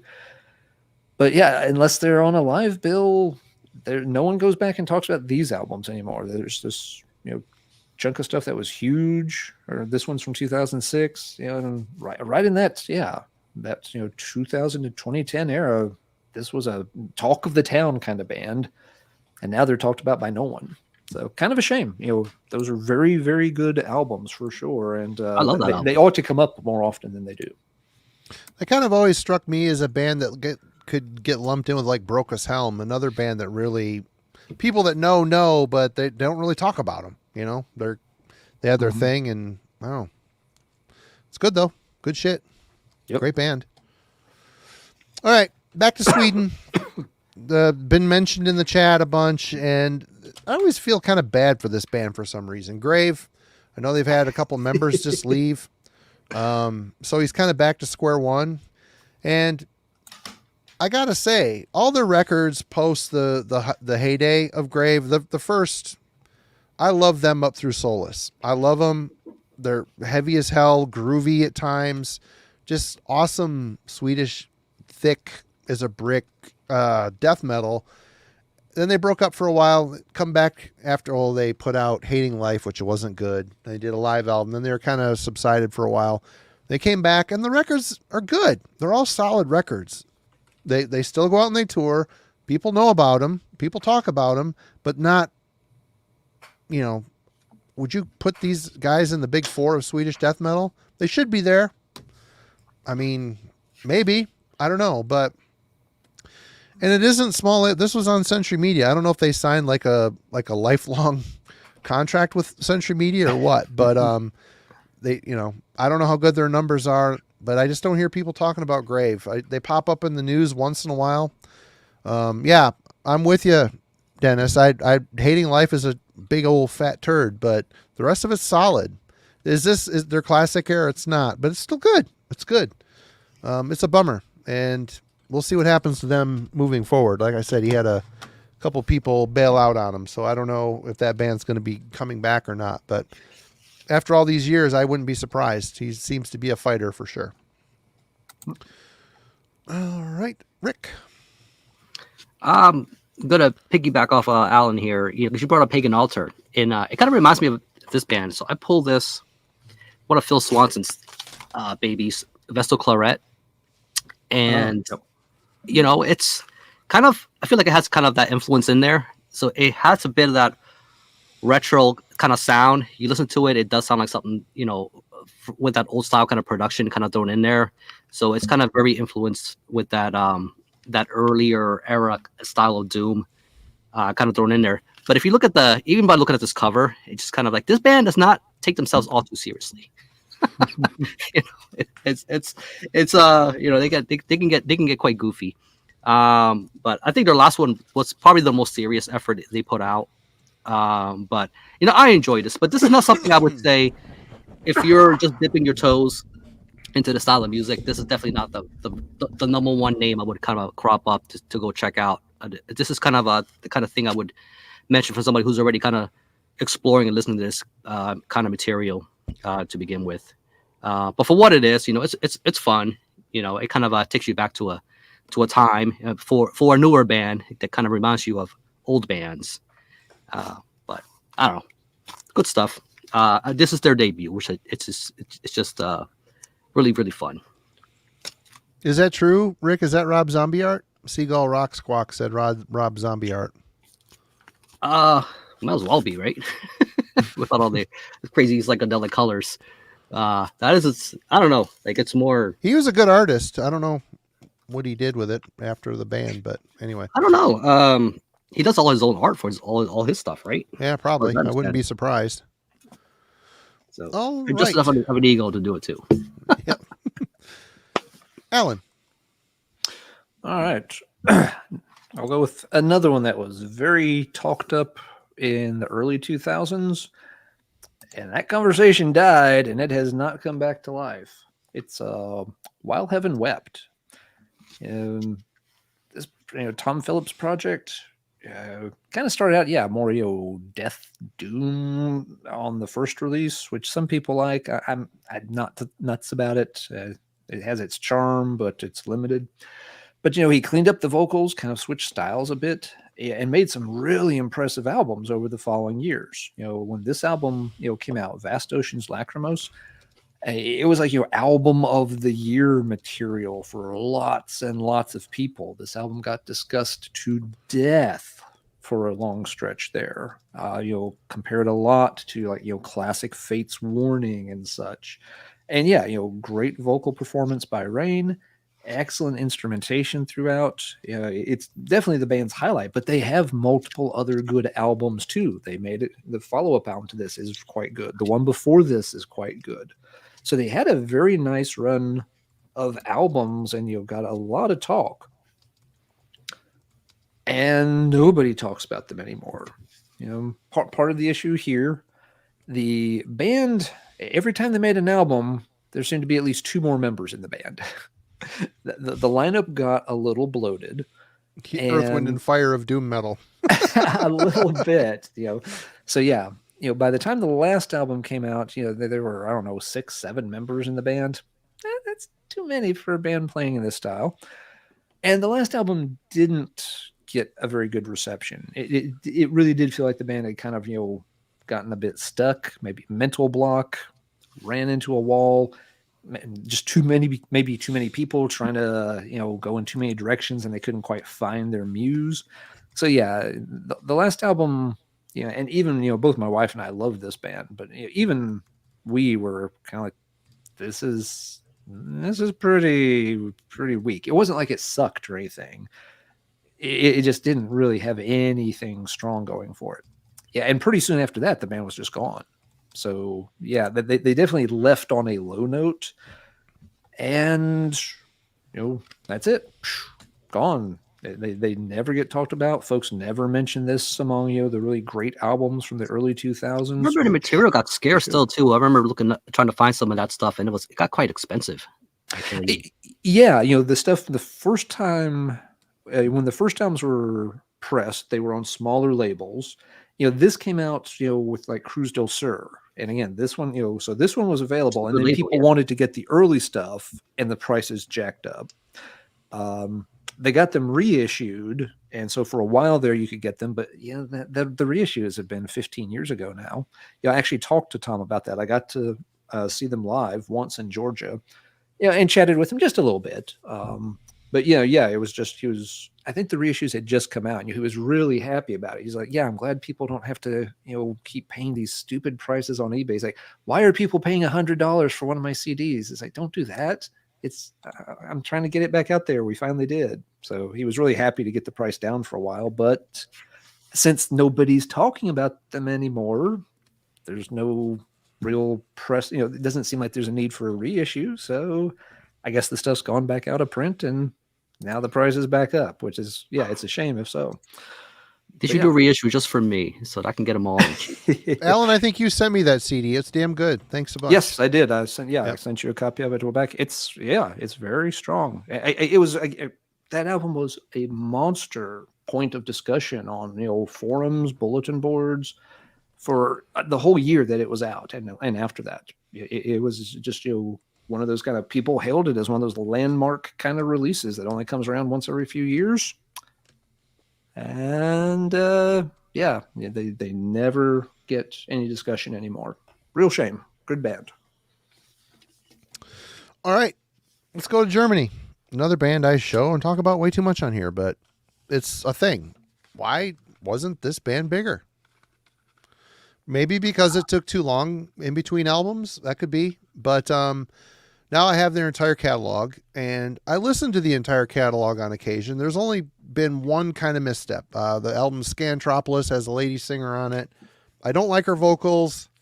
They try to get a little bit more theatrical on that record. It's kind of a fail, but all the other records are solid German power metal. Really. They're really good. And especially after this album. This album here is their best, obviously. It's their best album. Why it didn't blow up is because everybody's like, oh, they're like Halloween. They're trying to be like Halloween. But if you listen to them, they kind of have their own sound, even though they're in the Halloween vibe. This record, I just reviewed this here not too long ago. It's a damn good record. They're a solid band, and they're still putting out records. This took forever to come out. God, look at that cover art. I love this cover art. It's so good. It makes you want to listen to the record. Yeah, I mean, what do you guys think? I don't know how familiar Rick is with Scanner. I don't know, Alan, how much you followed them over the years. I don't own any Scanner. They've put out a lot of good records. All their records are at least good. Enjoy what I heard, though. Yeah. I've had about half their albums over the years. Scanner's problem, you touched on it there. Sure, they're a little different from Halloween, but they're close enough, and they were always a step behind Halloween. Keepers 1 and 2 had already established that style, and then Scanner did their own take on it, but they're kind of following the path. One problem they've always had in terms of getting bigger, a lot of change in the vocal position in particular, and that can be an issue. The Terminal Earth album, it suffered from something we talked about earlier. It was a little too silly. Metal fans are serious people because this is serious music, and if you think otherwise, I'll kick your ass because I want to stand on my album cover with my arms folded looking like someone shit my cereal. Their album cover has a little dog peeing on a robot's leg, and the robot it looks like a fucking Howdy Doody kind of puppet or something. That shit don't fly. The album had too many silly songs on it to be taken very seriously. Halloween could get away with some silly songs. Scanner couldn't. And then they ended up on smaller labels that were hard to find their stuff. People that heard some of those later albums, like Mental Reservation, they're like, hey, that's actually still pretty good. But it was hard to get. There were gaps. There were lineup changes. They never had that consistency to really get over the top. And they lived in the shadow of bands like Halloween for sure. Stupid dog peeing on a robot. I don't mind silly. I would have picked that cover up. They were marketing it for the Rick Contrerases of the world, and there just aren't enough of you, Rick. Why so serious? Why so serious? Yeah. Because this is metal. Mm-hmm. Bah. So, what I've been doing? I'm looking at the comments or whatever. I kind of been piggybacking off people. I'm like, okay, I'm gonna go grab that. So it's like I got stuff on this desk, but I'm not even touching it because I'm going over all this stuff. So Aaron, I'm actually go grab 2 because Mendicant Media actually just dropped a fucking huge one. I gotta go grab. I'll be right back. I'm gonna go pee too. So Alan, I know which one that is. Man the guns for me for a second, would you? I got a tail actually. I'm gonna be a little while.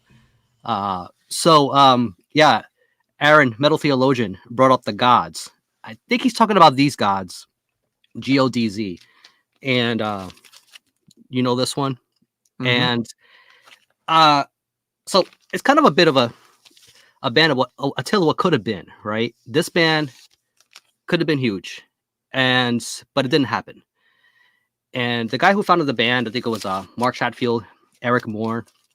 Eric Moore was like the guy basically behind this band, like basically the whole time, and they were at Casablanca. So when they formed in the 70s, I believe it was the late 70s, they were kind of riding on that train on the popularity of Kiss. Kiss was the big band, on the label. and everybody was jumping on board for that.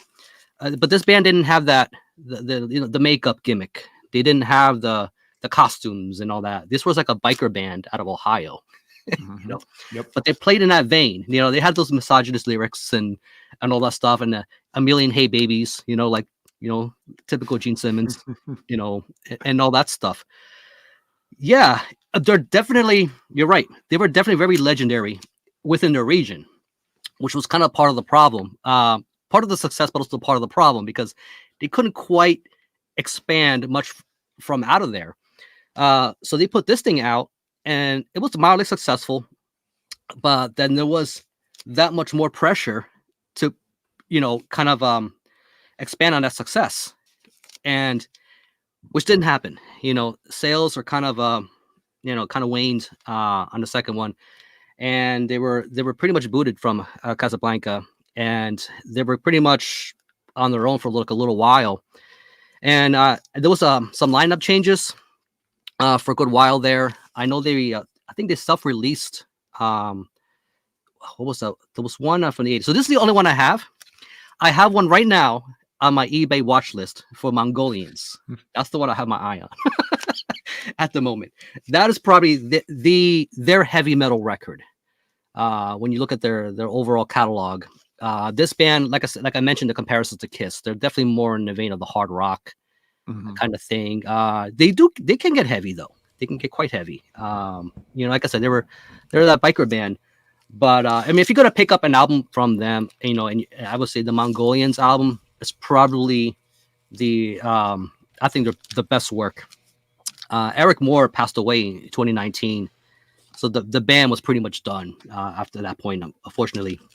But after Mongolians, they took that long hiatus and didn't release another album, new full length, until like 2012, so until much later. But this is a tale of what could have been, and just a lot of bad luck along the way, But they were pretty successful and very well respected within the Ohio region. Nice one. That's my tale. All right, Alan. All right. What if I said there was a German band whose catalog goes back into the 80s and is just as long as that of Rage and, Running Wild and all these other bands, but they never get talked about? That would seem weird, right? Because we talk about all those other bands. But we never talk about Sinner.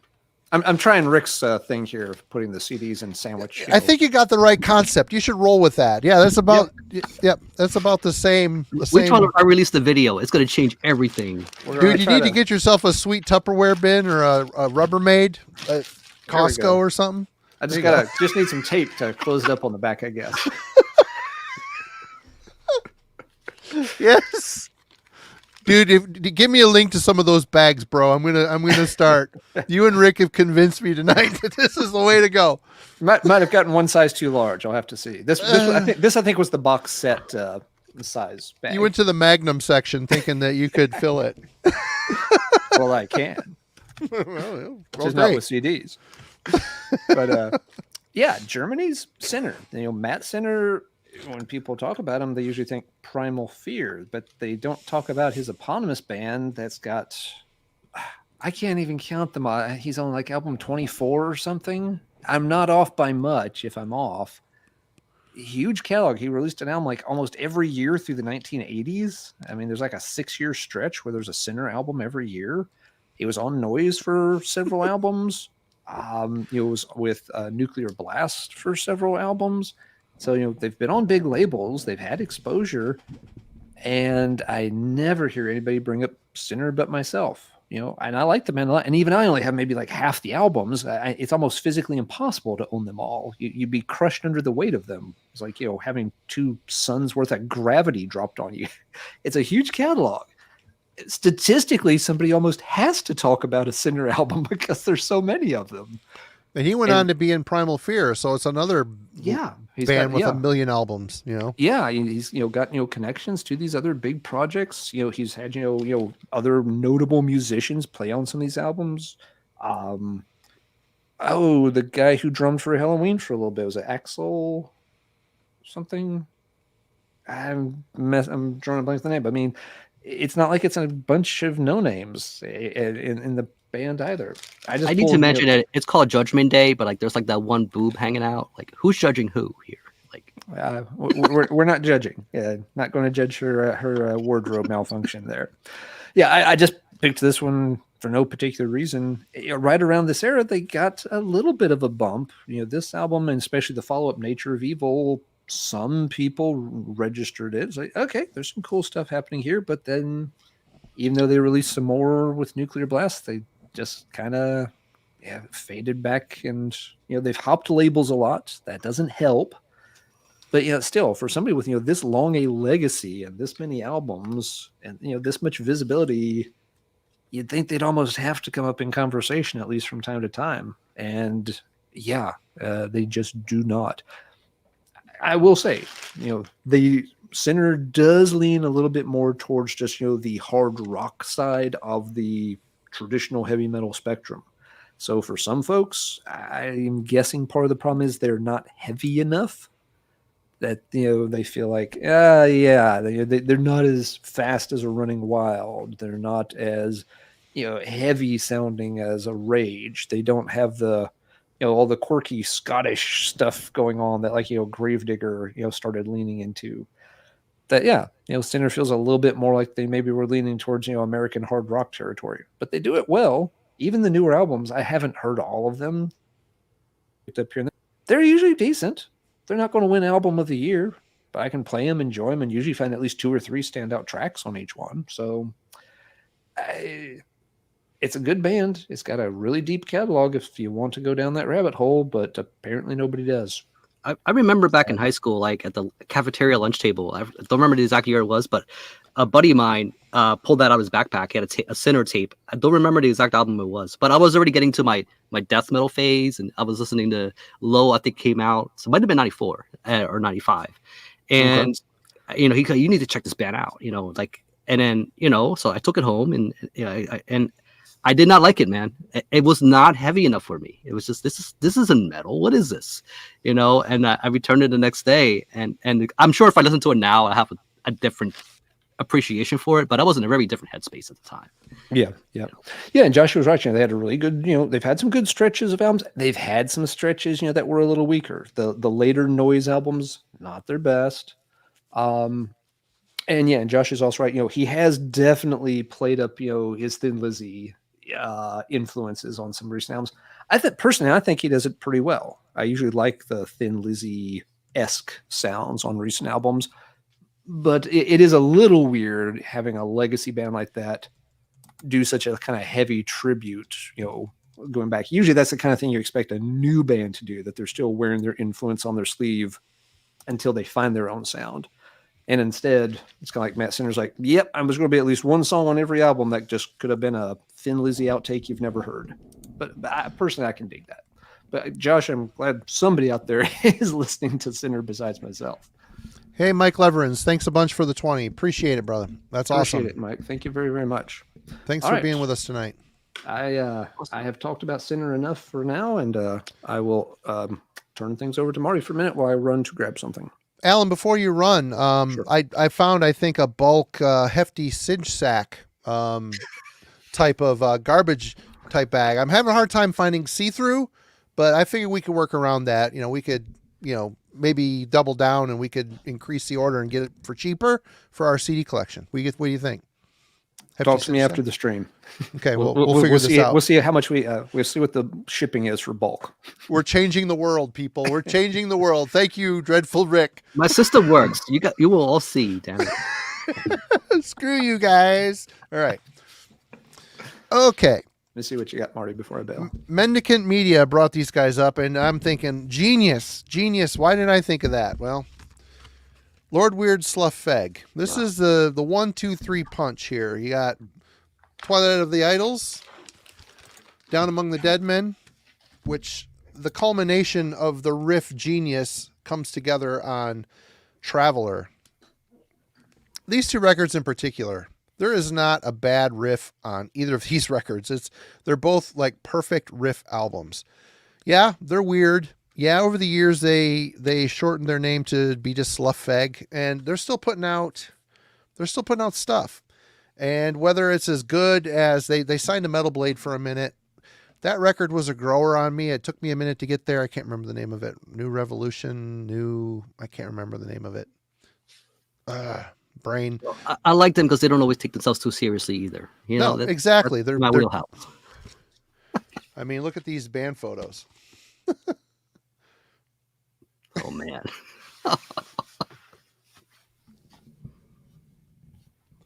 So good. This band is so freaking good. They know how to have a good time. I get the fact that the vocals are strange, and that tends to turn people away. But once you get past the weird vocals, they fit perfectly with this music. And again, especially this album, Traveler, my God, riff after killer song after killer song. This album, if you've all never heard Lord Weird Sluffag, check out Traveler. It is an epic journey. Amazing. Headbanger, air guitar. Their guitar work is so great. That's based off a whole lore, like the game. Yeah, like we've talked about, there's like a role play universe, fantasy thing, or sci-fi thing it's based off of. But Traveler was the sci-fi or space fantasy equivalent of Dungeons and Dragons that came out in the late 70s. Also, one of these two things went on to be a cultural phenomenon, and one of them went on to be fodder for a Lord Slothfeg album. Yep. And it's a great Sluffag album. And all their records are good. Some are better than others. Their new stuff may not be as instantly doesn't appeal. I mean, you really have to work at it. But the new Oregon, I don't know, the new something or other. I can't remember the name of the album. Green cover, just words on it. It's good. It's all good. But that run of records in particular, Atavism is also another really good album. Another great riff album. Yep, Hardworlder EP too. Awesome. Great band. If you're into traditional heavy metal and you have not heard Lord Weird Sluffag, stop the video, go and listen. You're going to be like, holy crap, because it's good. Marty, really good stuff. Marty, we're live. But they come back. They can circle. They can circle back later. They can circle back later. They can't stop the video though, because there's no like halftime show or anything like that. Right. Yeah. Whatever. Yeah. One last fun nerd piece of trivia about the whole Traveler role-playing system. For fans of Firefly, I know you're out there. I'm not the only person who watched that. I love Firefly and Serenity, the movie. Oh, yes. Joss Whedon's finest moment. The dialogue on that shit is awesome. It's amazing. I think it's in the pilot, like one of the first times they're like, firing up the ship to get ready to launch, and Walsh is, sitting there checking things off. He announces, he's like, okay, strap in, travelers. We're about to take off. It is a direct reference to the Traveler role-playing game. Nice. That line of referring to them as Traveler, because the Traveler game had a lot of similarities to what Whedon put together. I mean, he admitted it in interviews the amount of times. Like, yeah, that was definitely an influence here. With certain elements. That show should have been bigger. It should have been huge. It was so smart and so good. Yep. But it was on Fox, and nothing on Fox lives more than 36 episodes if it's not called The Simpsons. After that, Nathan Fillion's career was like, where am I going now? I don't know what to do. And Fox actually screwed up he the launch landed of on that. his feet with that Castle show. Yeah. I guess he did. Fox screwed up the launch of that show. Didn't they play like the third episode first, and then they fucked up the flow of the whole thing? Yeah, they didn't start with the pilot. At the last second, executives thought the pilot was a little too boring, and they wanted something that was like a little. And so instead of showing the pilot, they were like, "Why don't we show the episode that's a train robbery? Because it's a Western. We should do the train robbery first." But there was no context for what was happening because, yes, that was meant to be 3 or 4 episodes in. So they just screwed the pooch right off the get-go. Anyway, before we turn it into a Firefly stream, by the way, I'm glad I know that you know that, because I love, this is a Firefly and Serenity house here. We love. The movie was so good. I was so pissed when they killed Walsh. My wife cried in the theater. Yeah. My wife in the theater. My wife screamed, "No!" I'm like, "Shut up! We're gonna get kicked out." Yep. No, for years on different chat boards and stuff, Firefly quotes were always my little signature at the bottom. Yep. Usually Mal quotes. Oh yeah. Yeah. Anyway. If it's too good, it doesn't last very long. That's the problem. Yep, that's right. Someone mentioned Germany. I don't have any tankard here that I pulled, but Tankard rules. I do have a German black metal band I did pull. This band split up, so I'm kind of chipping away at their CD catalog. So I do want to get all their stuff because I like all their stuff. By chipping away, do you mean like you'll break in the cases to get the back panel out? You don't want to see all the cracks. It's just. What about the? I suggest he cut up the digipacks and just throw the plastic away and stick the digipack art in the. I got cases. Look at this. I got cases right here. Wow, that's a good band. That's a good band. Yeah, and another one I don't hear talked about very much. No. And they're split, so they won't be talked about much more, I guess. This one in particular, holy shit. It's got like the sounds of like early Dimmu Borgir, just dissection, and it's just all kinds of. I know they kind of changed quite a bit with this one, with the follow up. It's quite a little more expansive, a little more symphonic, with the way they went with their sound. But definitely a band worth exploring. And another one that I would love to see more people talk about. They put out 8-9 albums, I think. Since the debut, but yeah, cool stuff. I don't think they're reinventing the wheel anyway, but for what they do it pretty well. Yeah, they did a good job. Yeah, Rick, what was the band name? Some folks in the chat. Dark Fortress. Dark Fortress. Yep. Yeah, I'll write it down. Devin's got it. He's got it in there. Cool. Good deal. Thank you, Devin. I know Devin would know. All right, Alan. All right. Grab another beer. Yep. Let's see. Which one do next? Oh, I'll do this one. I never hear anybody talk about this band, and I've always kind of liked them. It's San Diego's Cage. Cage is pretty easy to describe. They very quickly became Judas Priest if Judas Priest had kept on the painkiller pathway, which, of course, Judas Priest didn't. So there was a vacuum there that somebody had to fill. And this band from San Diego is like, we can play Painkiller. We've got a vocalist who can definitely do a decent Rob Halford kind of, scream. And we like playing, kind of, very, hook-laden, heavy, catchy metal in the Priest style. So Cage made a career out of that, put out a bunch of albums. Most of them are quite good. The first couple albums, they were still trying to find their feet. They're not bad, but they're not remarkable. By about the third album, though, yeah, they found their direction and they ran with it.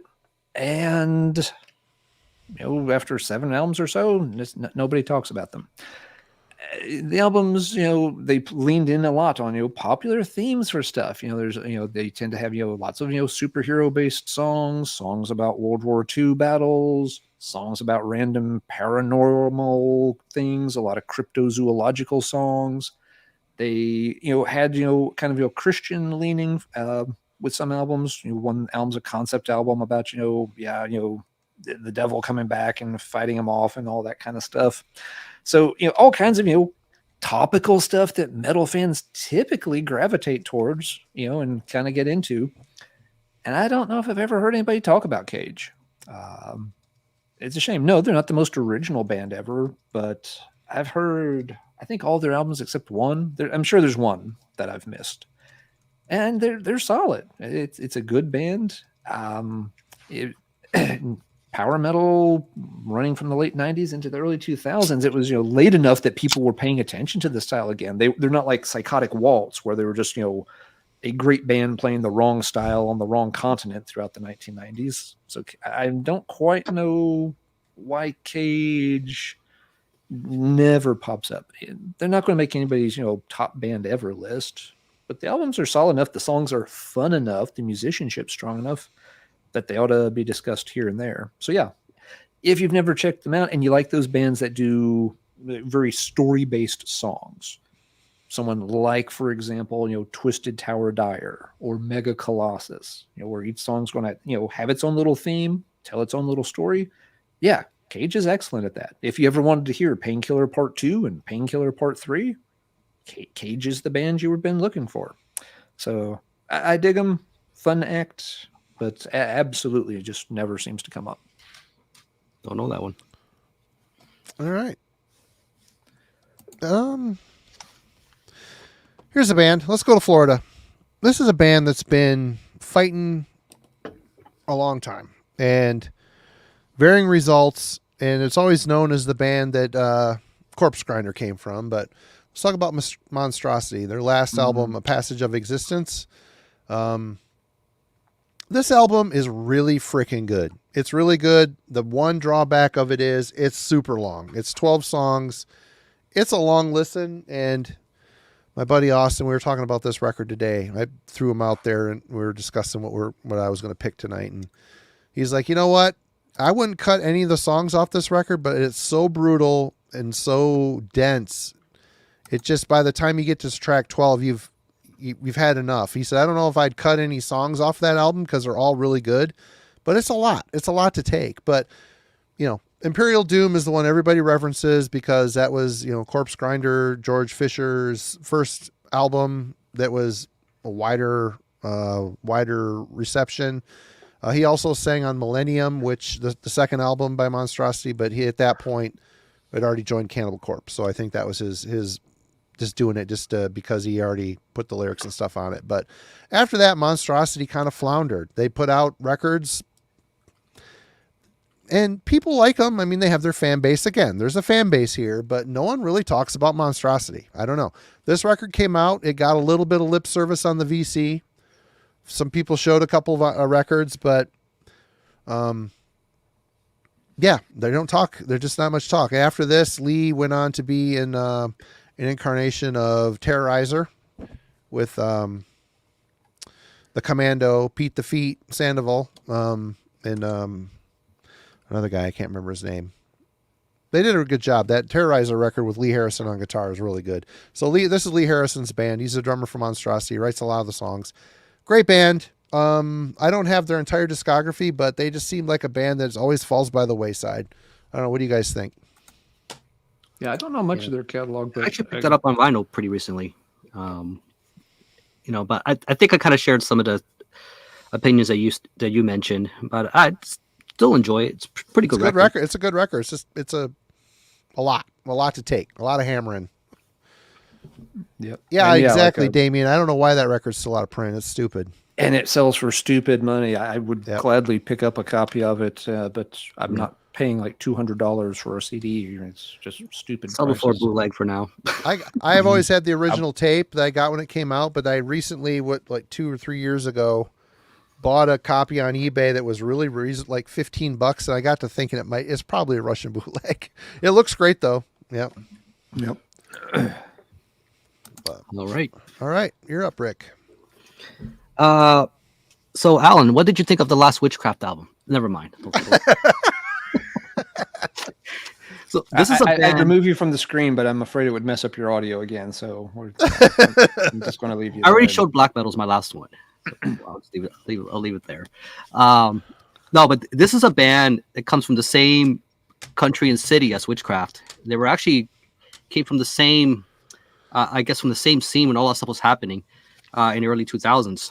And but nobody talks about Burning Saviors, which kind of, they have a very similar sound. It's got that kind of throwback, kind of early heavy rock. It's got some flutes in there. And my two favorite albums are the first two. So the self-titled, and I guess it's called Hundus right here. And because it has a different vocalist. He stuck around for the first two albums. And I actually enjoyed more than the Witchcraft albums themselves. I think this is one of those bands where I think they could have been bigger, but there was a disruption in the lineup change, and they came back. And we were talking earlier about how bands have kind of something a little special going on. And in their particular case, they had this nice sound going for them, kind of similar to with that early Witchcraft sound. But they kind of once the third album came around, they got rid of the flutes. They got a little heavier, and they went more in the Sabbath-y kind of direction. With that sound. I know this is one of the the later ones, they changed vocalists, and and you guys know I love the stoner stuff. I love all that fuzzy and the Sabbathy vein kind of material. I wouldn't say these guys are exactly like those guys. Like a lot of those bands, they don't sound like Windhand or anything like that. They still have a bit of that throwback sound, more like very early Sabbath. If you like those first 2 records, they got a little bit of that kind of stuff going on, but with a little bit of the modern production kind of thrown in. But this is a band, like I said, if you're going to chase them, definitely check out the first 2 records. They're a little hard to find, I think, for now. Just so needs to be badly reissued. But if you can find some CDs, that might be worth looking into also. But yeah, if you love Witchcraft, especially early Witchcraft, I think these guys just were doing a little bit better, at least with the first 2 records. But yeah, nobody talks about them. Right. They're still around though, still putting out music. All right. Alan. All right. I'll go back to yet another band that got talked about a lot in the early 2000s and really has dropped out of the conversation since. It's Root, stored here, and our new canister, Marty. If you're not sure about the bags, we can get a heck of a deal. Dude, on I think you could stack them.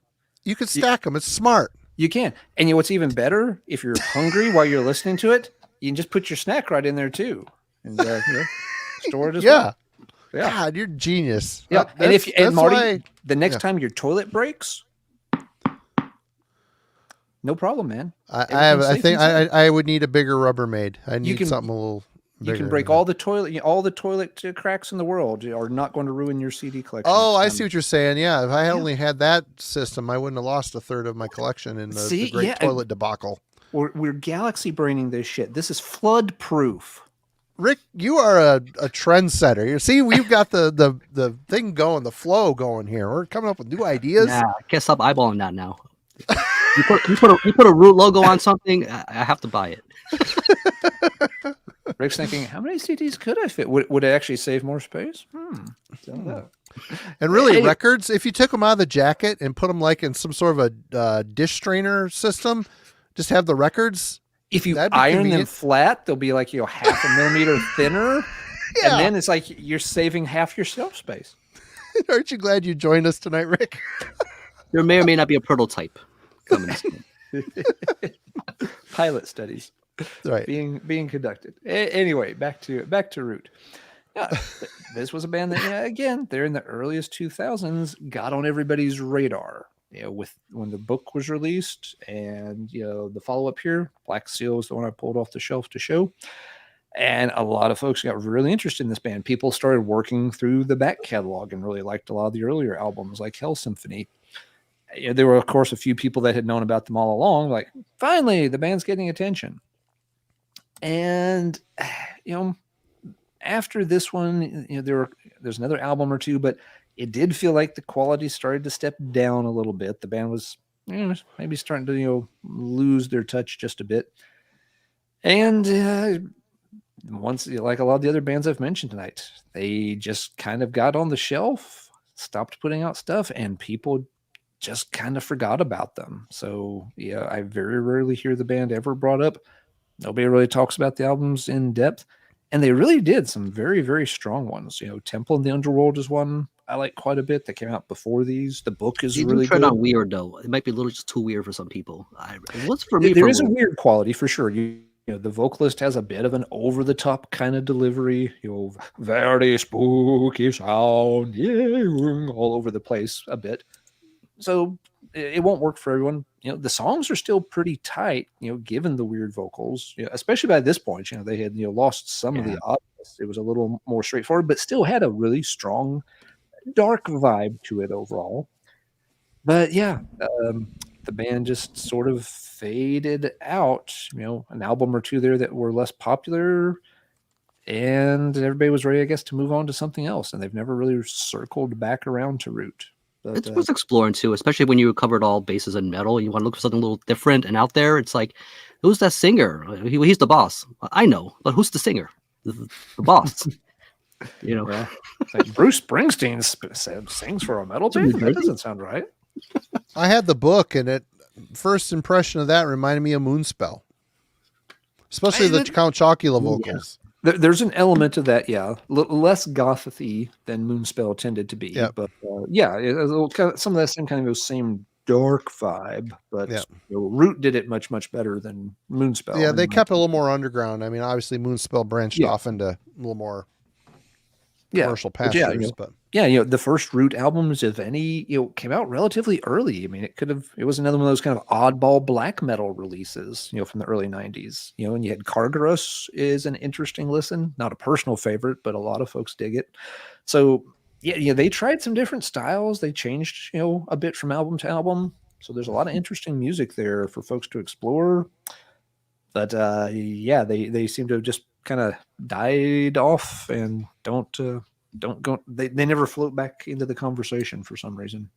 And I guess we should say you can't talk about every band. There's too many bands and too many albums. They can't all get discussed. But and they all can't be super popular. No, and some of them are going to be popular for a while, and then other things are going to come along that get people's interest. But so I get it, but yeah, there are some of these bands that were good enough and popular enough at one point that it does strike me as strange that they have fallen so far out of the conversation in recent years. Anyways, that's my pick. And while I get my Tupperware lid back on, I'll let Marty show his next one. Right. God, all these innovative ideas here tonight. Rick, thank you again. It's really coming together nice. Actually, Zachary mentioned them in the chat, and they're on my list here. So let's talk about another Florida band, Brutality. These two albums in particular, Screams of Anguish, the debut, and When the Sky Turns Black. Obviously, this one suffers from a weird Black Sabbath cover plunk in the center of side one of this, if this was on vinyl. But the rest of the album's good. But this album, why isn't this album talked about more in circles of Florida death metal? I mean, this is a classic. This thing is great. What a great, heavy, crushing, well-produced record. Did Scott Burns do this one? I don't think he did. I don't know. I can't read it, but these guys went on, put out a few records. They broke up for a while. They got back together. Their comeback records were good. They're just a good death metal band. They had the sound, the flow, and they just reissued that, and it sold out in 2 microseconds. Really? See? Yeah. Wow, let me see the art. Hold that up. Yeah. Huh, that's pretty sweet. Yeah, I didn't know I was hitting a very limited window of time, and I went back and it was gone. Yeah. You know what? This Brutality wasn't mentioned in the book, was it? Were they, Alan? I don't remember them being talked about. You're muted. You're not working. Right. Were they just not one of Scott's projects? I mean, I don't know. Wilson, I said it sounds like a Scott Burns production. Wilson said he did. Scott Burns did the 2 albums. Yeah. Maybe I'll go grab the book and check or maybe because I don't remember it being in the book, and maybe like it. All music produced by Brutality. It says produced by Brutality on the Sky Burns Black. Oh God, small. Yeah, I'll figure it out for you, Martin. It was recorded at Morrisound, produced by Jim Morris and Brutality. That's probably why it was done at Morrisound, but Jim Morris did it. That's why they weren't in the book. Jim Morris produced them. But yeah, great band, and the fact that not more people into death metal don't talk about these 2 albums in particular, the debut especially. This album is fucking great. Great, I love it. Great Florida death metal. Awesome. All right, Rick, you're back. All right, so this is a band out of Italy, and you guys know I'm a Doom guy, and I listen to all different styles, and this one falls under that, I guess what you call the pretty side of it, the progressive, gothic. It goes into that whole November band. Oh yeah, Never heard them. Pick them too. Always wondered the name, but I never heard it. Mm-hmm. Some people say November. I hear it just pronounced all different ways. But yeah. I'm pretty sure it's supposed to be November. Some are a little stronger than others in the catalog, but overall, I mean, they know how to put together some good music. This is one of those bands. I mean, if you listen to Opeth and Catatonia, November's Doom. It just falls into that whole category. Exactly. But this doesn't get mentioned on top of the heap of those other bands. They kind of get tossed to the corner. So, I figured this is the night to bring them up. At least would be worth a mention. Strong catalog, but I think this is a good one to start with. Dreams de Azur. So, one of my favorite ones. Sweet. All right, Alan. That's an excellent one, Rick. I've loved that band for a long time, and the Opeth Catatonia kind of comparison is very good. I don't know why November's never gotten as much attention. There is a bit of an accent, and the lyrics. There is something lost in translation with the guys doing. Yeah, you can tell English is not their first language. Yeah, Italian bands often have more trouble with that than some other people in other European countries. I think for some of the other countries, English is like a second language, and in Italy, it may be like third or fourth. So more things get lost. But yeah, November's very, very good catalog. I think when they're going for the more gothic side of things, I think it kind of works in their favor. It just makes it sound a little more odder, a little stranger. I don't know, something about it. Yeah, no, Italy's good at capturing atmosphere in their music. Let's see, what are we going to do next? We'll do this one. One of the best power metal bands through the 90s and into the early 2000s, but they never get mentioned when people are going through those lists. There's the Blind Guardians, the Stradivarius, the Rhapsody, more Stradivarius, Halloween, more Stradivarius, Go Away Stradivarius. Where's Nocturnal Rites? That's a good record. It's a good band with a very good series of records, and they just don't get on those power metal lists the way they should. Swedish band. So, okay, they're not German. Maybe that's considered, they don't have the German pedigree. I don't know. But, did, some great albums before this. They actually had the vocalist from Gotham City on those early ones, Zach Anderson. I'm probably butchering the last name. With this album, they got, a new vocalist, updated their sound a little bit, but still really, really strong album. A couple of albums after this are still good. They did have that problem where in the early 2000s, some of the albums started sounding a little interchangeable, but they never made a bad album. I got to see them live, one of their only shows in North America, and they were amazing live. Really nice guys afterwards, too. My wife and I, got to chat with them for just a bit. Just these albums are every bit as good as things by like Gamma Ray. They are better than anything Stradivarius did. They're, for my money, they're better than most of the Rhapsody catalog. But nobody really talks about them. And, this band too, there's no baggage here. They don't have the Rhapsody baggage of, spending half their album crying about their magical dragon steed being stabbed with the emerald sword. Get over it. It's dead. Ride something else. Like a laser shooting dinosaur, maybe? There you go. It's an upgrade. They don't have, the dolphins jumping through the covers and, changing out, members, with Stradivarius, issues and all that. They're more like, they don't even have, even Gamma Ray had, a little bit of silliness here and there with pictures. Nocturnal Rites is just always very straightforward. We look like a metal band. We sound like a metal band. We do a great job at it. And you just don't see them in those conversations. What's Simon up to? The stream became anti-Dragon quite suddenly. At least don't get them talking about dolphins. Don't mention dolphins. Don't go off on that. But Nocturnal Rites, very solid catalog. It is weird. The only reason I can think of that they don't get discussed much is they've never officially broken up, but they haven't released an album in over a decade. So they're one of those bands that's kind of like, hey guys, what you doing?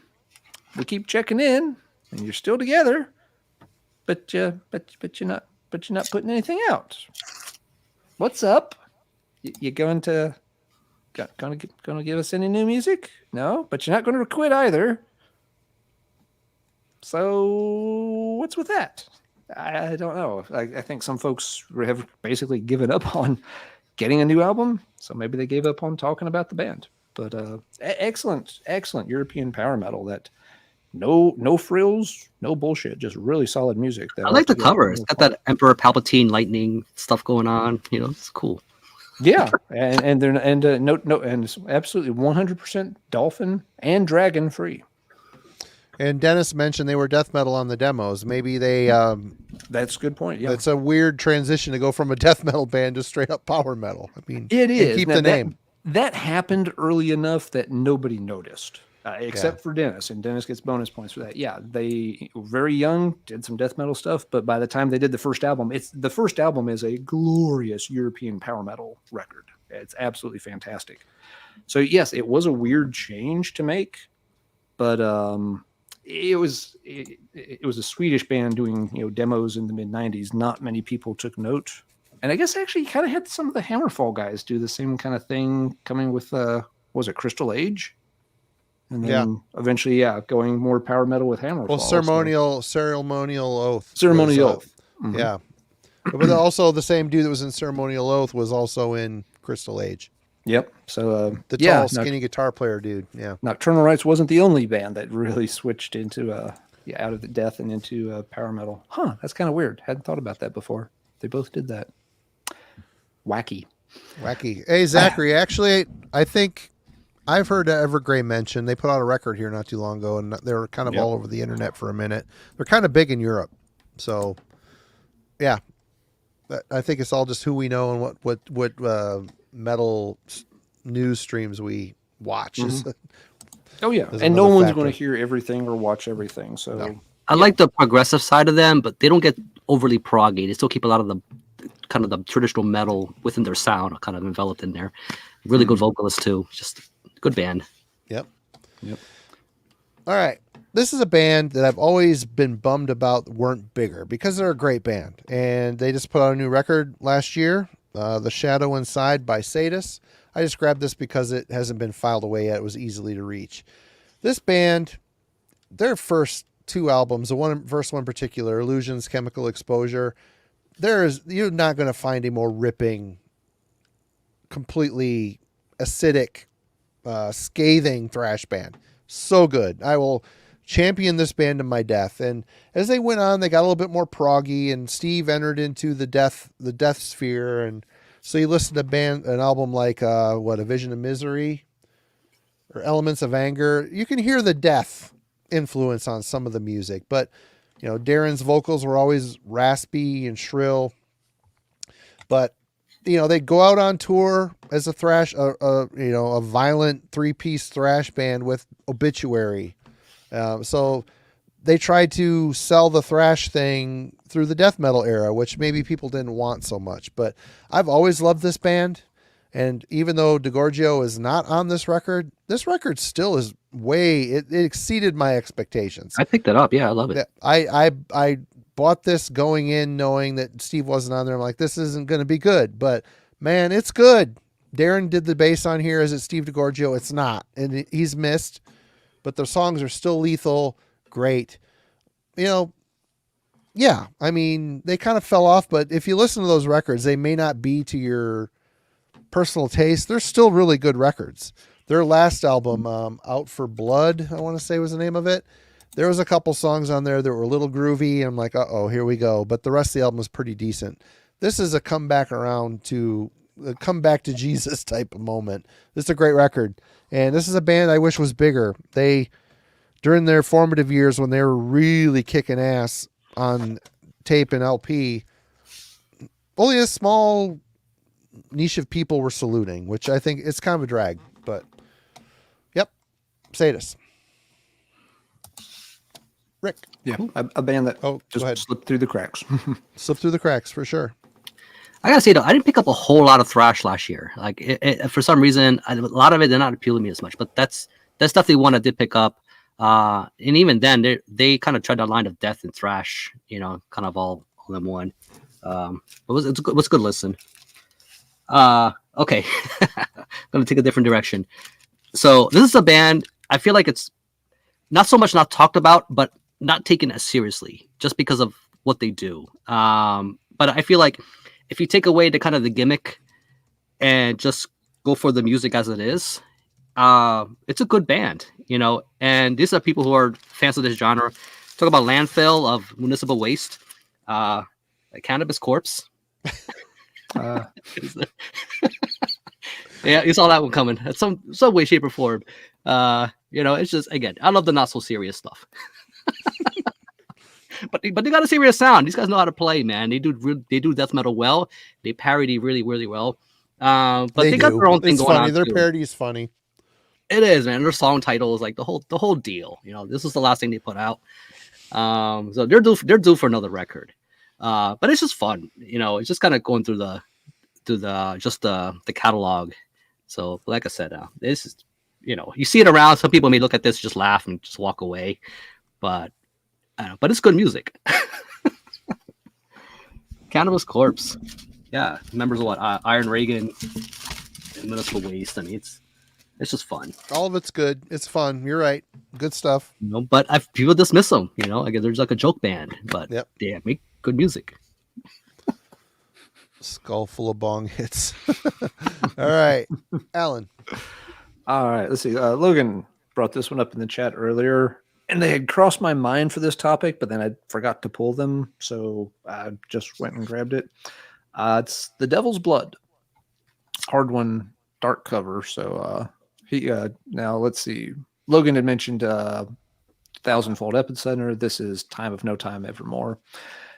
This was one of the bands in the early 2000s that really helped kickstart a lot of interest in the whole 70s retro occult rock style, whatever you want to call that, hard rock, proto metal, 70s sounding hard rock that, you know, is very, you know, steeped in, you know, the occult, you know, spooky kind of sounds, you know, with the, you know, female vocalist who, you know, is definitely trying to do, you know, the Jefferson Airplane, Grace Slick kind of, you know, deep, sultry, moody, scary kind of voices.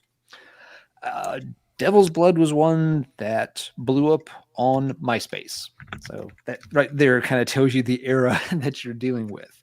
You know, they had recorded some demo tracks. They put up a MySpace page, and they were one of those bands that people started to quickly latch onto. So they got a chance to do a 7-inch that sold out immediately.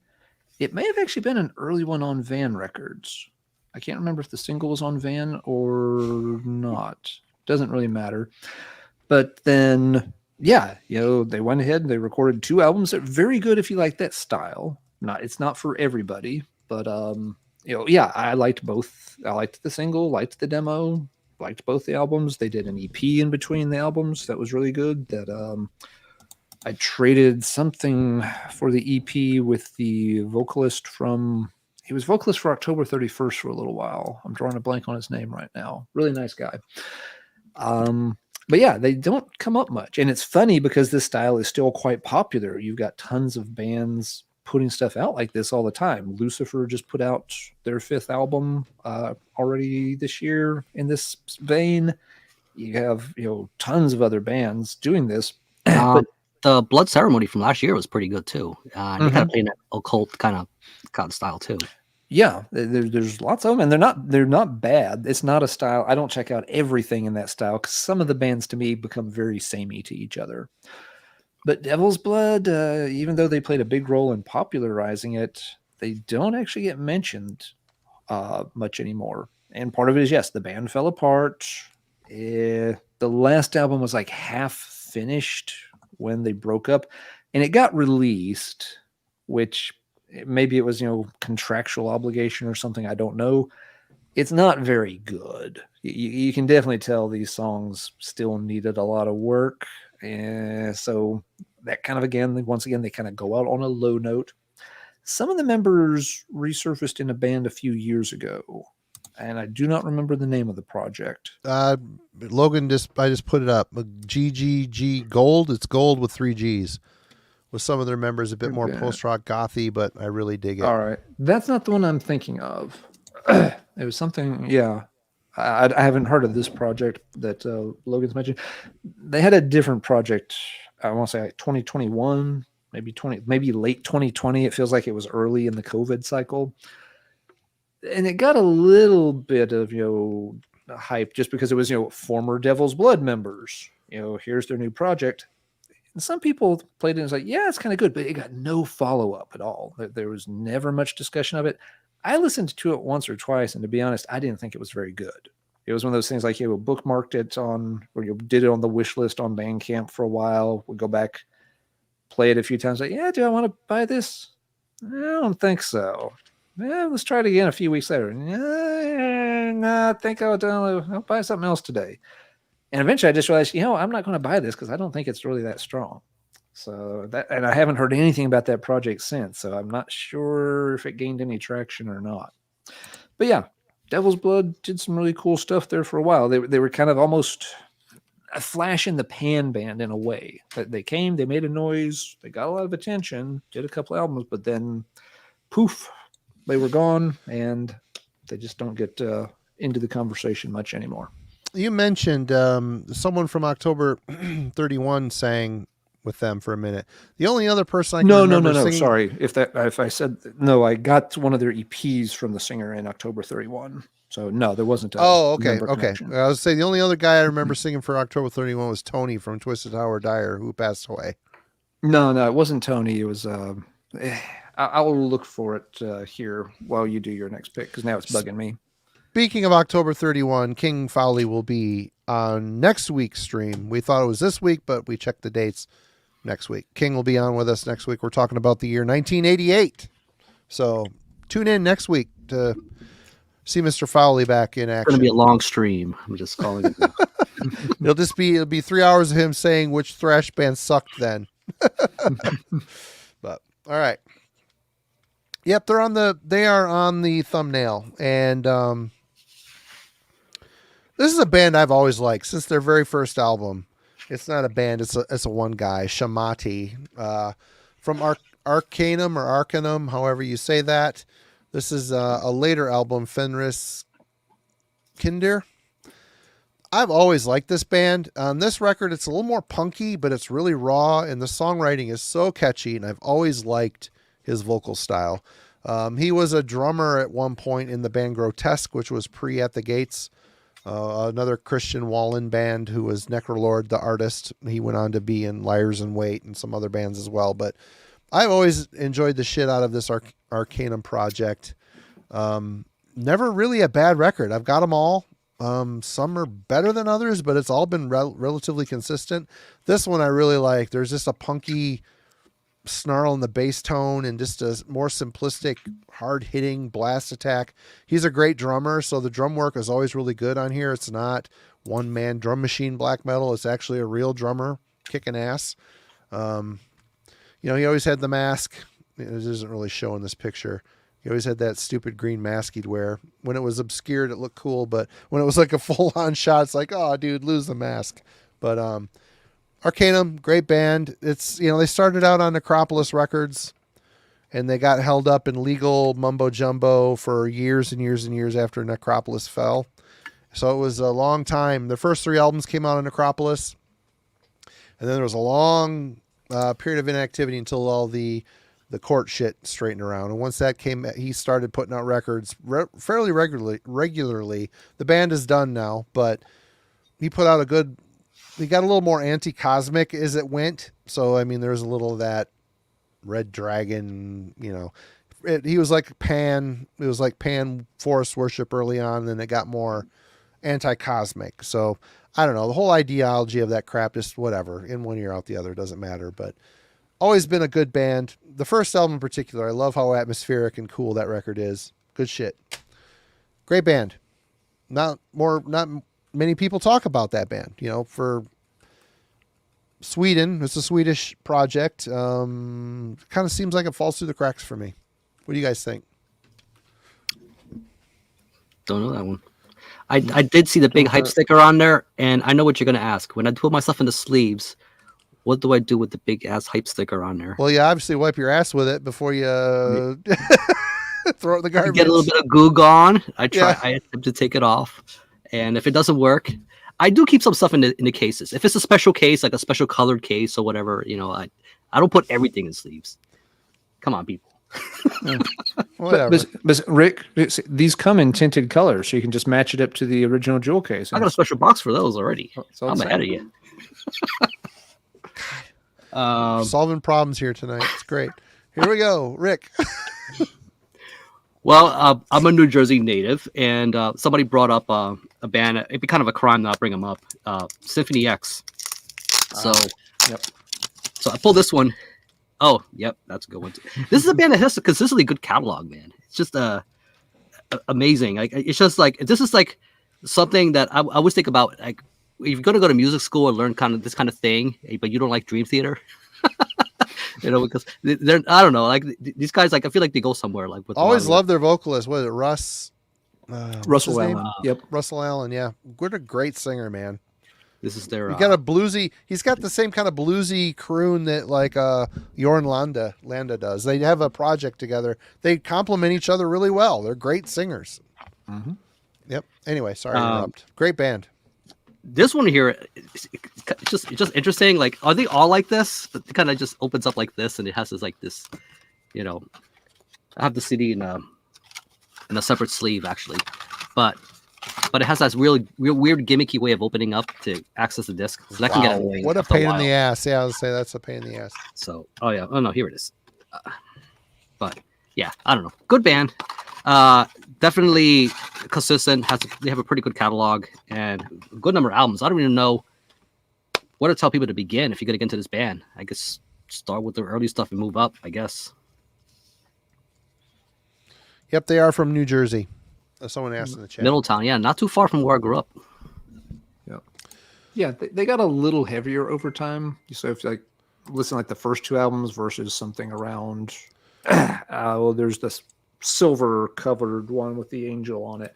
There's the album Iconoclast is really heavy, but really fucking good. Yeah, Iconoclast is one. I think one's called Paradise, maybe Paradise Lost.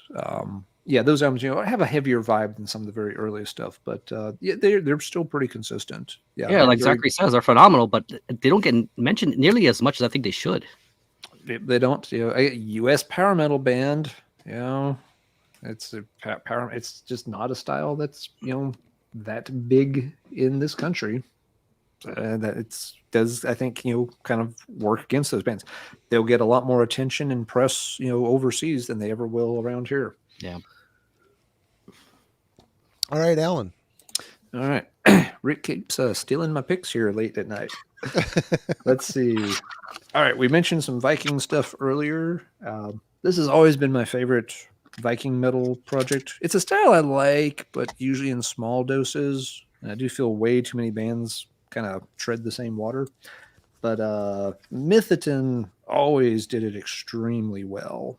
And they did it pretty early on, too. They did 3 albums worth of it. They're all really good. You can get them all in this one 3 CD set that fits like in a regular CD case. But yeah. Is that the Swedish Mythoton or is that a different Mythoton? There's more than one Mythoton. I don't know. Is there? Let me look. I don't know. Is there? It's getting late. How do you spell that? Mithotyn. Gathered, they did, in the Sign of the Ravens. Yep, that's the one. They are Swedish. Yep. Okay. Yeah, I wasn't sure about that. I never come across that word. The fact that another band would also have that name, I don't know. That's why I was a bit thrown. It's just like, no, that seemed odd. Anyway, I have the first 2. They're good. It's good. The third one's equally good. I have not heard that one. And that's was part of the problem for Mythoton. The first album got some U.S. distribution. It was, I want to say, maybe through something like Metal Blade distributed it for a label out of Europe. Yep. So it actually got into circulation. What was the name of that label? Invasion Records? Invasion, yes, that's the one. Yep. So and it made a good impression. And then trying to find the follow-up album was freaking impossible because they got no Invasion. Wasn't a thing by then, or the deal had fallen through. So nobody ever heard albums 2 or 3 unless they really worked to dig them out or got them through tape trading or stuff like that. I eventually got one of the albums CDR trading. I never got the third one until I bought this thing just a year or so ago. but they really do, just that sort of Vikinish black metal really well. Big melodic moments, really nice lead work. Vocals work very well for all of it. The songs are catchy without just having the same repetitive kind of Viking bouncy, ho ho ho, Amon Amarth. They write the same fucking song over and over and make 10 albums of it.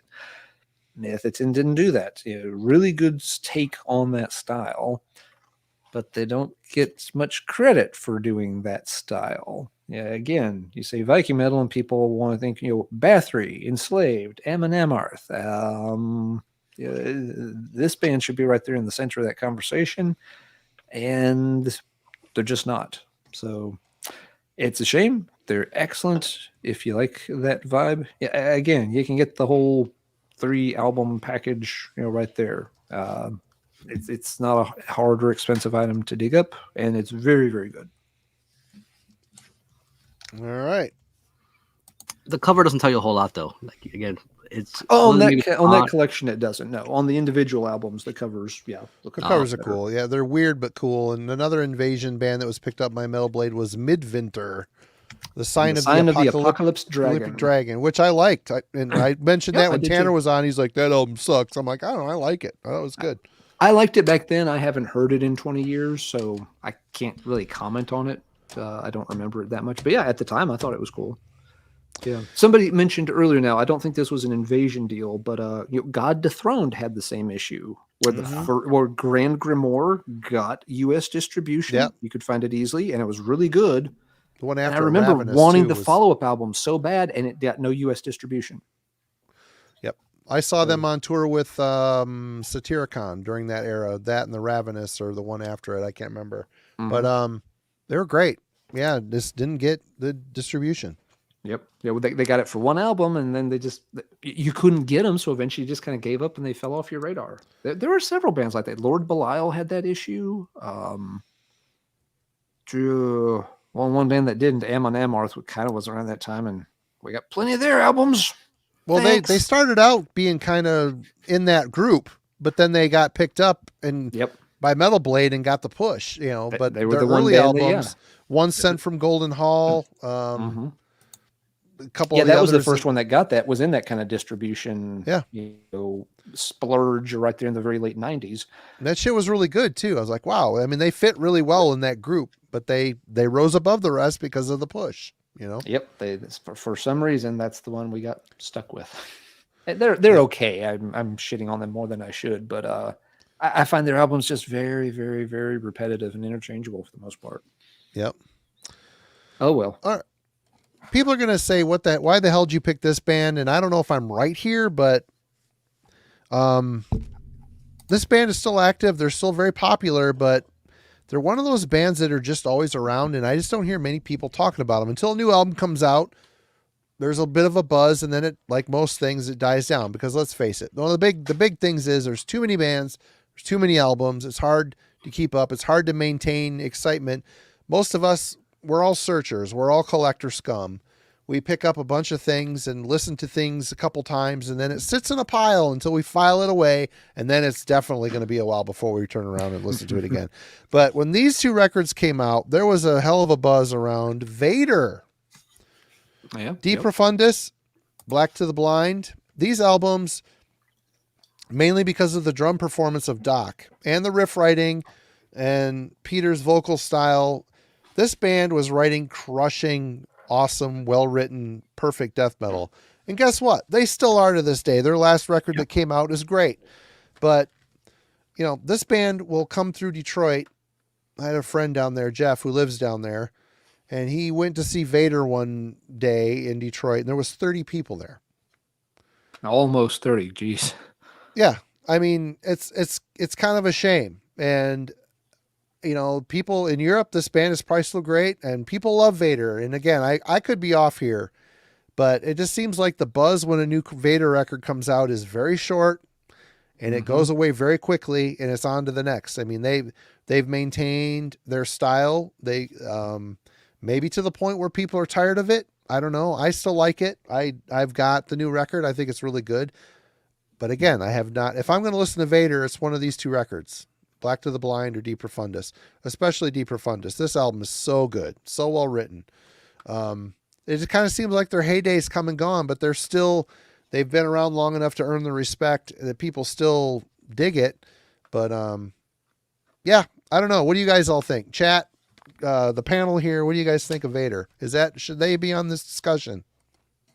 Considering I've never gotten around to checking them out, yeah, I think they fit really well. Right. Yeah, I've been picking up the reissue, especially the 90s stuff. I completely missed all that. I went over me. It's their best. The 90s shit's their best. Yeah. Yeah. It was a name it was one of those bands I'd always hear of, but never really heard. I think part of the problem, just for me personally, was the time frame where I was, hearing people mention them. I was really burned out on death metal. It was going to take a lot to get me to check out, a new death metal project for a long time there. So it's just like, what do they sound like? Death band? Nah, fuck that. No.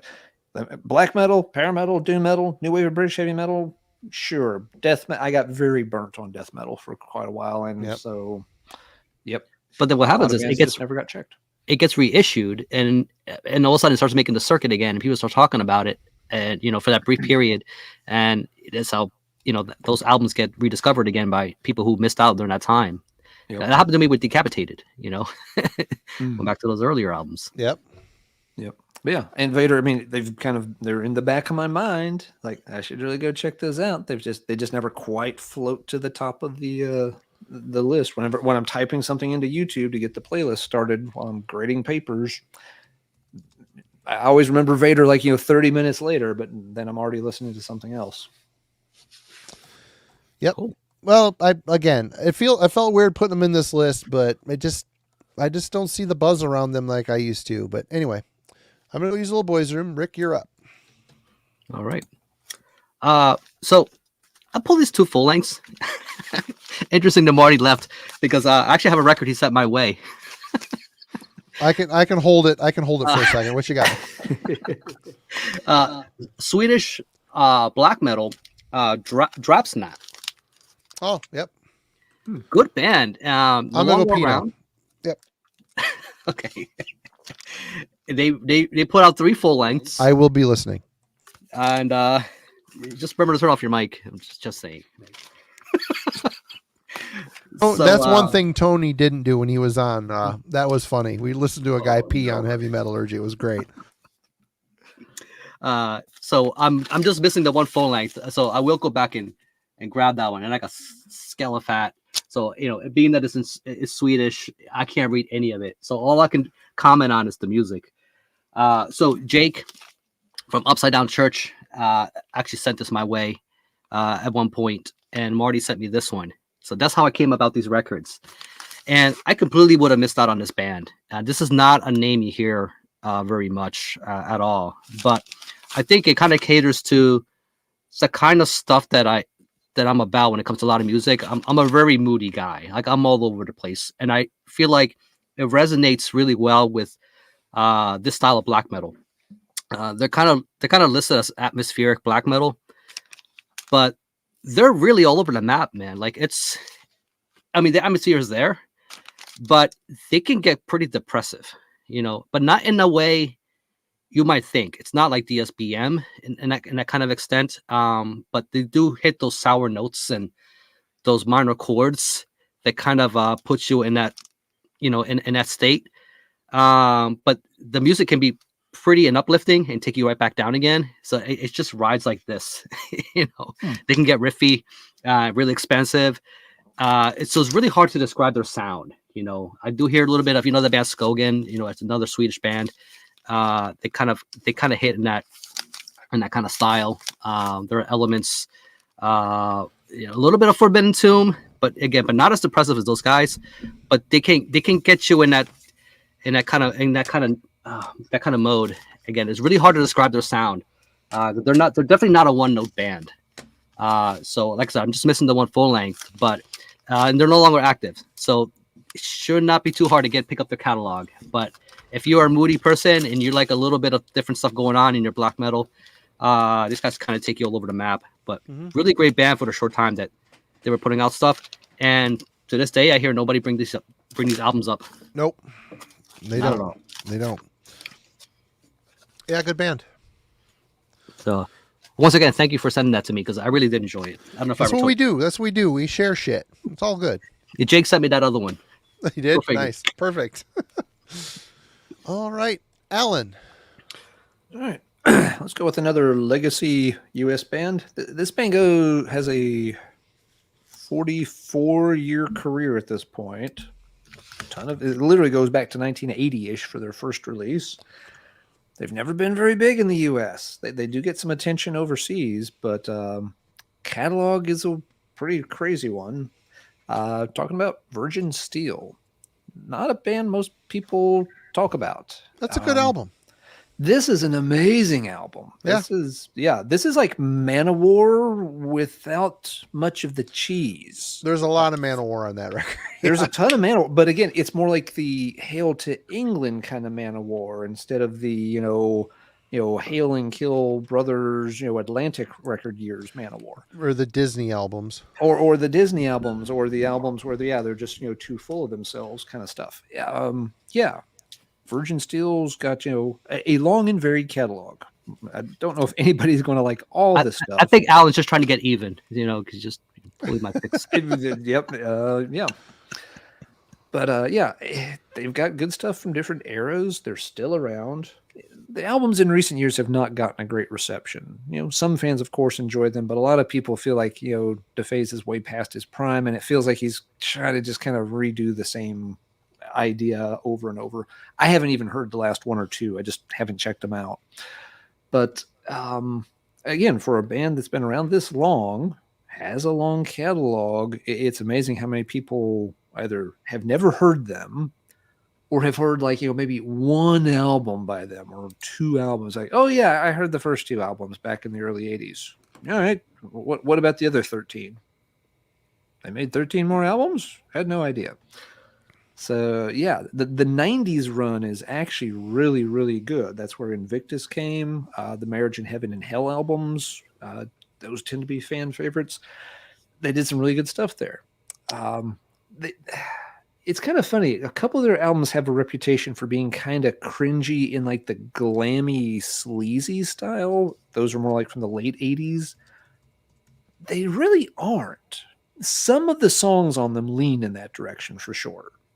But those same albums also have some just like roaring, triumphant power metal songs on them. So the albums have a bit of an identity crisis, but the albums aren't just like, Ricky Rocket kind of, Poison level garbage. So some of their albums got kind of unfairly slagged for having a few really weird bad tracks on them.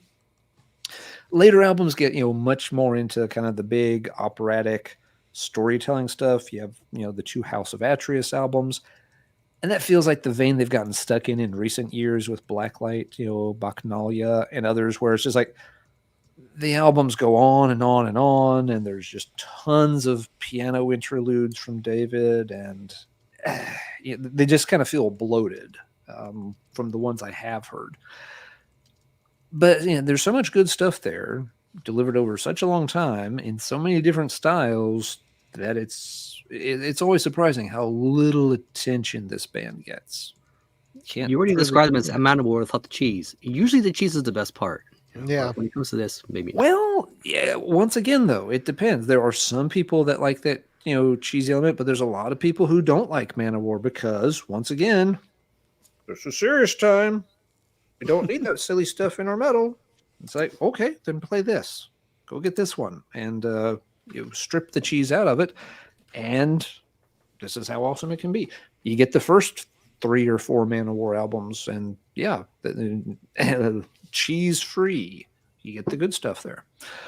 So yeah, Virgin Steel should always have gotten more chatter. If they're not everybody's cup of tea, I get it. But I'll also bet if you picked and choose carefully, you could find some Virgin Steel albums that would appeal to you, whether it's the 90s stuff or even like the second one that you showed a minute ago, Rick, Keepers of the Flame. That second album is just a great early U.S. metal record. Yeah, right there along things like the first Metal Church album, Hold up Queen again, Strike EP. early Laws Rocket. That album's right there beside them. It's a great album in that style. That one thing that maybe derailed the band a little bit. That was also they had a big lineup shift right after that second album, which is early in your career to lose your hotshot guitarist, and replaced with decent musicians since. But yeah, that's that may have been something that really I may kinda have heard that stalled their career. Jeff may have a member of that band on, and may want to avoid talking about maybe some albums, and that may be hard to do. But maybe you didn't hear it from me. Maybe. Fair enough. Yeah. There may be some things that worked better or not. Yeah. And yeah, there's been some acrimony there. Oh well. Anyway, good band. Check them out. Yeah, maybe just pick your shots carefully if you're not sure what to do with Virgin Steel. Yeah, I never heard anybody bring them up growing up. That's one of those bands that went over my head too. We were talking about I've literally had people say before, like, which European country are they from? Because they just assume they're, based on their musical style and popularity, that they must be a Euro band. They're not. I'm surprised about Symphony X. Like, they're from New Jersey. Like, the same thing. They made Jersey Shore. That's where that band's from. Like, what can I say? Talking about it in the chat, I saw Virgin Steel once, and it was at the November to Dismember show out in Jersey. Jack Koshik event. So the big main room was separated by a curtain, a stage on each side of the curtain, right next to each other. Virgin Steel was on one side of the curtain playing to about 10, 15 people.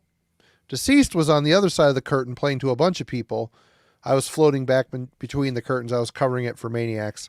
Wow. I went back over, and Virgin Steel weren't happy because you could hear Deceased on the other side of the curtain. Of course, well, it was not cool. That was the Jack way of doing things. Jackass way of doing things. Yep, jackass way of doing things for sure. But yeah, that's where the show I was mentioning earlier, where the Chasm rescued me. Yeah, I got left there by Relapse Records. Yeah. I went to one Jack Koshnik festival, and while I had an okay time at it, based on the way things were run and stuff, by the time I left, I was like, I will never go to another thing put on by this guy. No. Mm-mm. Yep. No, it was evident that it was not well managed whatsoever. No. And everybody's talking about, this year's Milwaukee Metal Fest. The lineup is pretty fucking good. You got Blind Guardian. I'm Hymn and Hahn. I don't know. It all depends on when it falls. If I can do it, I don't know. But it's a close drive for me. It's a pretty good lineup. I'm not gonna lie. But maybe we should go there, Alan. Get a press pass and do the roving heavy metallurgy reporters. Hey, if Koshnik's not involved in it whatsoever anymore, yeah, it could be time to revisit it. Well, it was Jamie Josta, but I don't know if he's even in it anymore. I know Hatebreed's playing it, but anyway, here we go. Here's a new one. This is a Norwegian supergroup. Remember them? They were kind of a big thing in the 90s. It was kind of amazing how you had your main Norwegian black metal bands that were really kicking ass, and then a lot of these prominent members in the scene would congeal into these other little subgroups that actually took off and were just as popular as the main bands. Well, that's kind of happening here on this one. This is Doldvorde Ensnaven with the band Mercury, I think is how it's pronounced. I could be wrong. We did this on the album club. I picked it.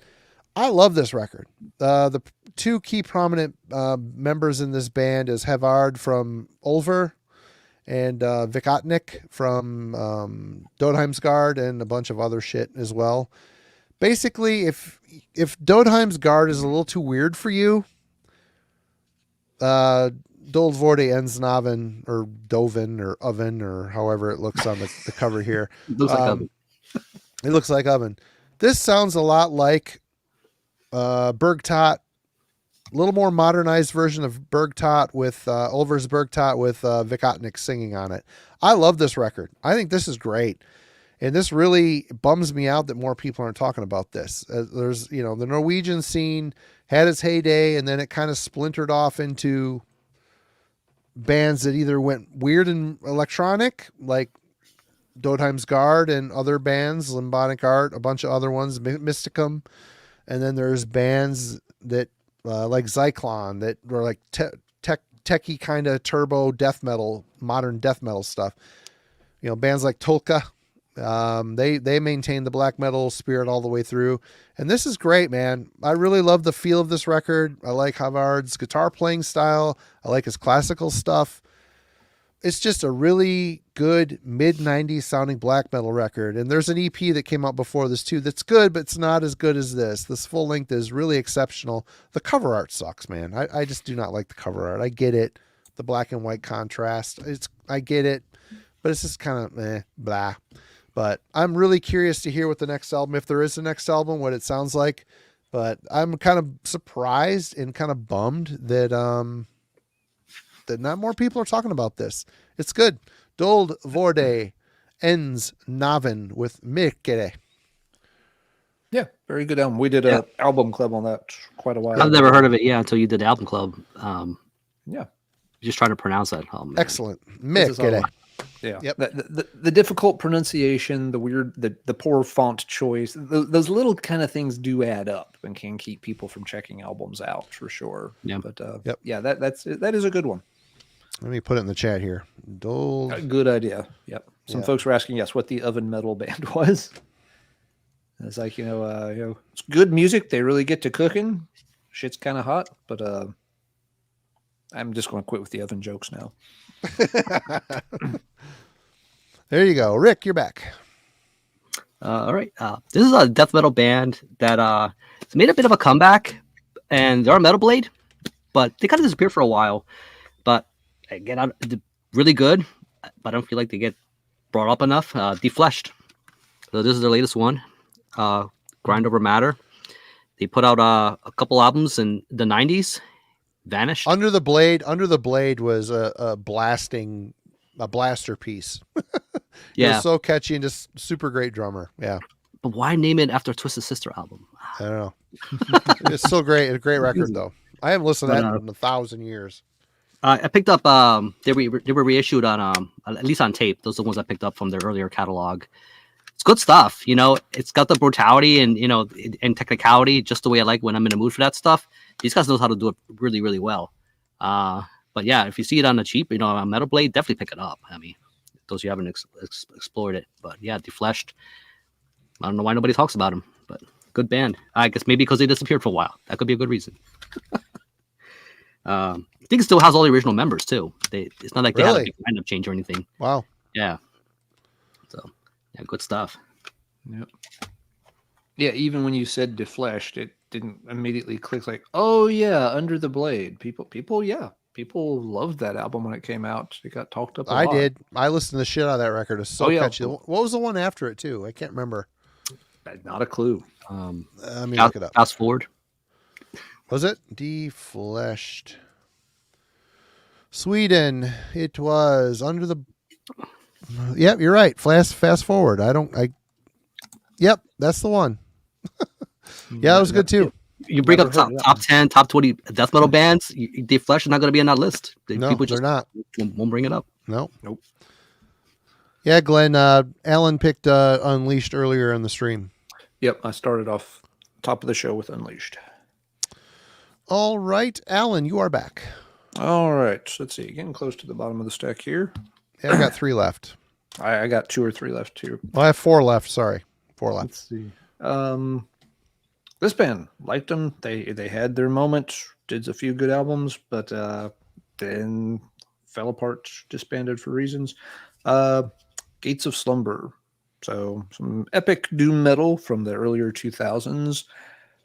Started out, some decent albums. They were on smaller labels. They were doing split releases, doing the underground kind of stuff. They finally did, graduate, up. Had later albums on Metal Blade. Very solid in that epic metal style. They were part of this whole sort of true sounds of doom kind of movement that was kind of a gimmicky thing there for a bit.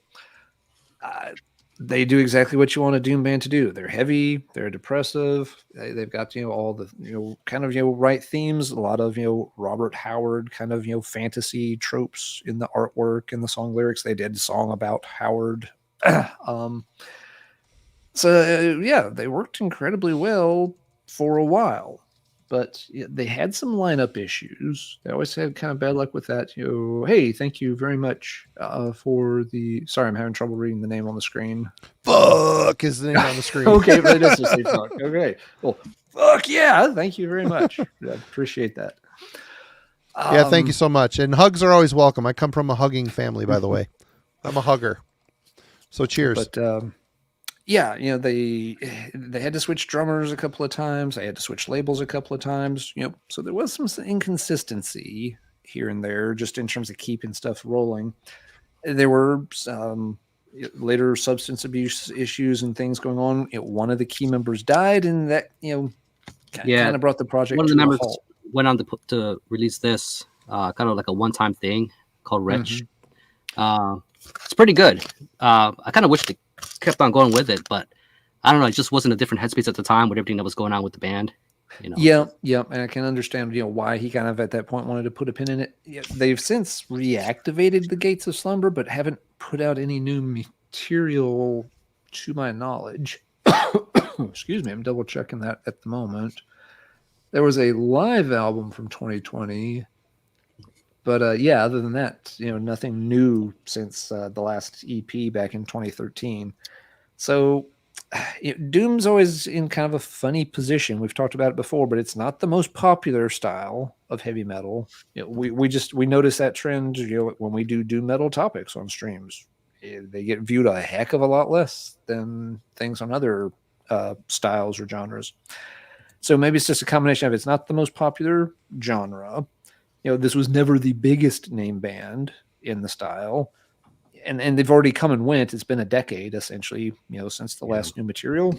So they seem to have just, kind of fallen by the wayside. But especially, I like all their albums, but especially like if you want the good stuff, start with like album 3, Conqueror, or especially this one, album number 4, Hymns of Blood and Thunder. And if you like classic Doom mixed with that kind of epic fantasy vibes, you will enjoy it. The cover really speaks that to the epic fantasy thing, like especially the earlier stuff. Yeah, it's got very much kind of a Frank Frazetta kind of vibe going here. I don't remember if this is a Frazetta piece or not. I'd have to double check. But with the the very pale ghostly kind of skin, the big sort of demigod like figure. Yes, the woman kneeling in the background is always a trope with those kind Some of those they need to be reissued. They're like hard to find and going for good money. They've gotten that's a shame. Didn't know that. Yep. Reissue. Maybe if the band is active, maybe if they can get some momentum, get something new out, get some interest going, they can reissue the old ones then. Especially if they're still active by name. I mean, they haven't released anything new in a while. That's the kicker. Yeah, if they're just playing some shows here and there, kind of active, that's not going to get a reissue contract going probably. But Marty, let's get on to your next one. All right. This band, this might be an inaccurate pull as well, but I've always kind of wished this band was bigger, although during this album's cycle, it got probably the biggest they ever got. So Edge of Sandy, Crimson. After this, it kind of started to fall away. What did we have after this? We had Infernal, which was not as good as Crimson. Cryptic, which had Roban Carlson on vocals instead of Dan Swano. I don't even think he was involved in that. And then Crimson 2, which had Michael Ackerfeld singing on most of it, which is a good record. But basically what I'm getting at here is this band was freaking awesome. Their high points were very high. Their experimentation felt very seamless. Dan was very much a prog guy, so elements of that really seeped into this stuff, especially on this album, the album before it. It's got black tears on it. The red cover, Crimson. No, that No. one's Crimson. What the fuck? Hold on. It's yeah. What is drawing two a blank. Crimsons? Purgatory Afterglow. Why couldn't I fucking Yeah. remember the name of that? That album and this album are great companion pieces. And the Spectral Sorrows is probably my favorite, along with this one. I love Unorthodox. I love this band. And when it comes down to the Swedish death metal discussion, really people don't seem to talk about Edge of Sanity like they should. Maybe they do. Maybe it's more so in Europe than it is here. But I interviewed Dan Swano on the phone for this album. What a nice freaking guy. What a great conversation. It made me respect the band even more, knowing that the guy behind it was so passionate and nice. And the legacy that guy had of all the bands he recorded, he had, I'm always taken aback because a guy like that with that body of work, he could be pompous, and just it just fit the way, but he's not at all. Totally approachable and super smart and great recording engineer.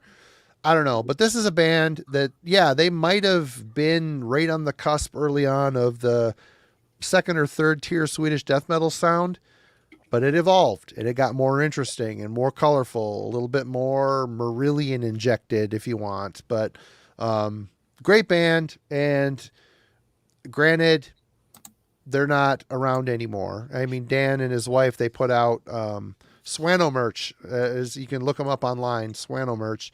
They put out great Edge of Sanity shirts and Pandemonium shirts. And also Witherscape was another band that he started later on, which is also great. The Moon Tower solo album is incredible. Yeah, I love that one. Yeah, it would be great. Electronics and stuff going on, which is interesting. It would be great to get him on the show. I don't know how we could do it. I could probably reach out to him. It'd be interesting. We'll get there eventually. We'll start doing interviews at some point, but it's hard. It's hard to get the European people on a Friday night because it's a 6-hour difference. But we'll figure it out. We were talking about some plans for that before the show tonight. Yep, absolutely. But anyway. Edge of Sanity. This band is great. Not all of their albums are great, but the ones that are great are definitely, they earn them a spot in the Swedish death metal conversation for sure. Yeah. Some of their titles are kind of hard to get, aren't they? Well, all the black mark shit is hard to get because obviously Boss is dead. So that's another thing that made them being talked about. If you want it and you can't get it, eventually you just kind of like, can't show that. Yep. Absolutely. All right, Rick, you're back. I thought for this poll, a lot of people may not know this band. This is a band that I kind of follow since the beginning. They put out 3 full lengths, and they're out of Croatia, out of all places. So they kind of play, I guess you could say it's melodic doom metal. And Alan, I think you might really like this. So it's called Old Night. And I know them. They're good. Yeah, very clean vocals. Very emotional. There's a lot of stuff happening. They get very somber, obviously with the doom element, but it's not dark in a way like something like Solitude Eternus or anything like that. I think that atmosphere really helps this band. Let me pull it out of the sleeve so you can see it better. But they're definitely different. Really good compositions, really great production. But I never hear anybody talk about them. I think a lot of it has to do with the fact that where they're from, not a huge backing. And I don't know if they even tour at all. I never hear about this band doing anything live that I'm aware of. So this is their first full length, which is still my favorite. It's probably the most somber one, probably the doomiest one. I know that, and then they put this one out, Fracture in the Human Soul. Also really good. If you like the moody stuff, like if you're into like Reincarnation, like that's probably a good kind of segue towards something kind of like this. To kind of take the doomier side of Reincarnation, but keep the moodiness and the clean vocals. Very, very interesting listen. It's good to see this. At least some people in the comments know of this band, because I wasn't sure what the reaction would be if anybody would recognize this at all. But I'm glad you know it. But yeah, just Really, really good. I still need to grab their last one, Ghostlight. It's good. It's also good. Is it Yep. good? Mm-hmm. Yeah, really great band. And again, I wish more people knew about it. And I don't know if their stuff is at this point still pretty easy to find or not. I kind of just picked them up as they came out, mainly on Bandcamp. But it's good stuff. The Old Night. Yep. Yeah. For me, I think of them as more like a Bandcamp band. Very good, but they get lost in the hundreds and hundreds of other interesting bands that you can find there. But yeah, I missed the second album, but the third one, it was quite good. I was really happy with that one. This one, actually, I think I got this one directly through Nadermacht. The other one I got through Bandcamp. That's a German label, I think. All right, Alan, you're up. Okay. This band does get mentioned some. People have certainly heard of them. Yeah, but again, based on sort of how well known the name is versus how much I hear people really discuss them rather than just name drop them, it's out of proportion. It's Exciter. People often just kind of throw the name out there if they're trying to think of, again, like early Canadian great bands. Oh yeah, there's a bunch of them. Oh, yeah. Exciter will be mentioned, but they won't be dived into much at all. And the early run of albums is extremely good stuff. Again, I just grabbed Heavy Metal Maniac. My favorite though is definitely Violence and Force. A lot of people like the Marty. I know you really like the third one. That's my favorite. I'm drawing a blank on the name for it. Sorry, it's getting Long Live the Loud. Yeah, Long Live the Loud. And they were one of those bands that came back, made a bunch of albums, and at least some of the comeback albums aren't bad. I haven't heard all of them at all, but I remember Blood of Tyrants being decent from that run of albums. They're still technically active, but they haven't, and this has surprised me. I didn't know this until I checked tonight. They actually haven't released anything new in over a decade, which I find surprising. They've got Daniel Decay from Banger TV as their guitar player. Yep. He's a good guitar player and really good personality on Banger. I don't always listen to the same kind of stuff he does, so I don't watch all his videos, but he's very good on the camera and stuff. But yeah, so we're now 14 years without anything new from Exciter, which is surprising. So that probably plays against them. And they did go through a period there with like unveiling the Wicked, the one where they're peeling her face off and the cover, with the really bad cover art. Yeah, some of the stuff from around that era didn't always have a perception to it. So it may be one of those bands that people just like, oh yeah, they did 2 or 3 good early albums and they've never really followed up on. Not sure. I think they're also a hard band to categorize because if you're talking about, best thrash metal bands, Exciter's not really thrash. If you're talking about best power metal bands, Exciter's not really power metal. If you're talking about best speed metal bands, Exciter is very fast. But they're speed metal-y though. They have a speed metal vibe. They're fast. They're close, but they're not Agent Steel fast. They're not Holy Terror fast. So they're not. For me, they always sat like right in the center of that Venn diagram between you've got all these other styles, and Exciter is just kind of right there in that little area of overlap, which is cool. It worked for them very well, but it means that they don't come up in those individual conversations at all because you're always going to think of there's other thrash bands we want to talk about. There's other speed metal bands we're going to mention before Exciter. There's other power metal bands we're going to mention before Exciter. And so at the end of the day, Exciter just doesn't get talked about much. Real shame.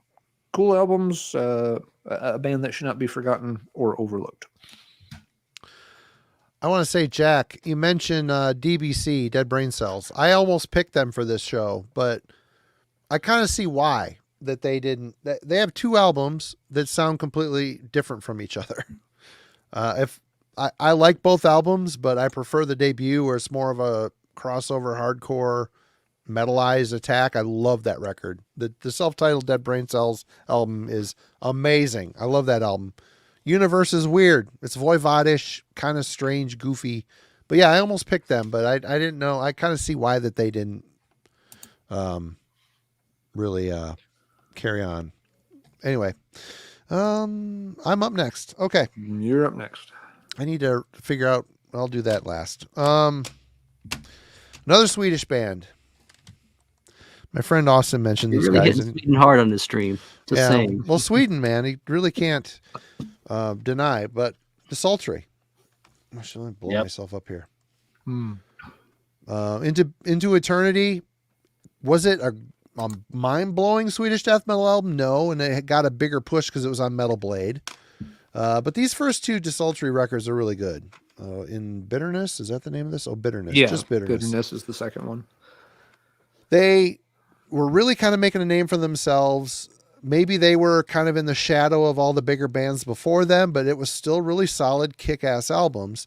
Then they followed it Entombed into the darkness and put out an album called Swallow the Snake, which was a groove metal shit fest. It was Entombed did it good.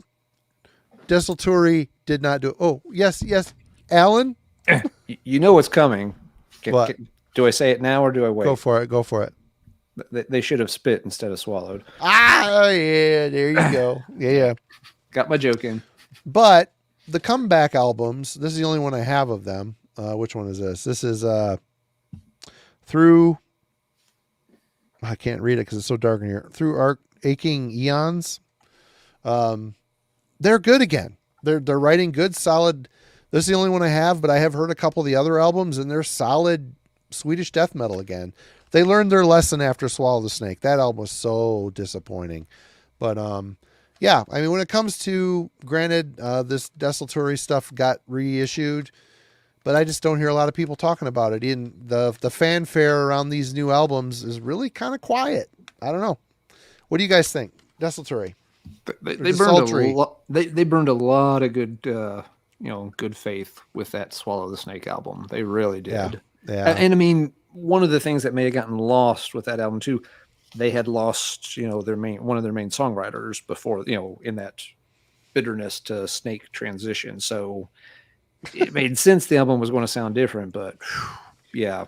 But even with those albums, it wasn't like an instant like for me. I thought the vocals were too shouty. I was listening to like Dismember and that kind of stuff. I kind of wanted something kind of in that direction at the time, but I came back around. Once they started reissuing that stuff and picking up those, I don't know. I hit a Sweden infatuation for a period. Started picking up a lot of things, so I decided to revisit that band. Yeah.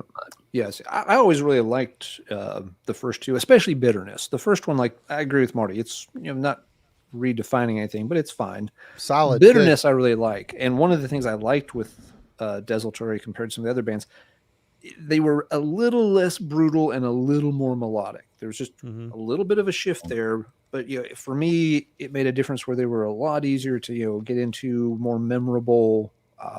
So yeah, I played Bitterness for just over and over and over. I have no idea how many times I played that album around the time it came out. Great thing. And I was so happy when I found it. Swallow the Snake. It was one of those cases where it had come out recently and you found it in the used bin. You're like, yes, I get to check it out and don't have to pay full price. There's a reason it was in that used bin. There was the first key is I got a promo for that. I'm like, yes. I'm like, wait a minute, where's their logo? Where is it? Oh, this stupid font. Oh, that's usually indication number one. The cool death metal logo goes bye-bye. That could be a topic in of itself. Yeah, it could be. That would be a fun one sometime, yes. When logos go bad. When logos and bands go bad, yeah. The logo is a no-go. Just want to respond to Ken. Where did the Euro Death Grind go? I did show blood earlier. I think you missed it, but it was brought up. Right on. All right, Rick. Let's stay in Sweden. Why not? So I didn't feel like pulling out all their albums because more stuff to put back after the stream. But this is the last one they did At Dusk and Forever, Gates of Ishtar. And I need to get those reissues albums because I remember getting the promos back in the day. I'm like, oh, more mellow death. I'm so sick of this shit. I just gave it away, and I regret it now because it was good. I just didn't care at that time. I don't have the originals to compare. I mean, but these sound really, really good. Yeah. Yeah, and it comes in a pretty blue. This one did anyway.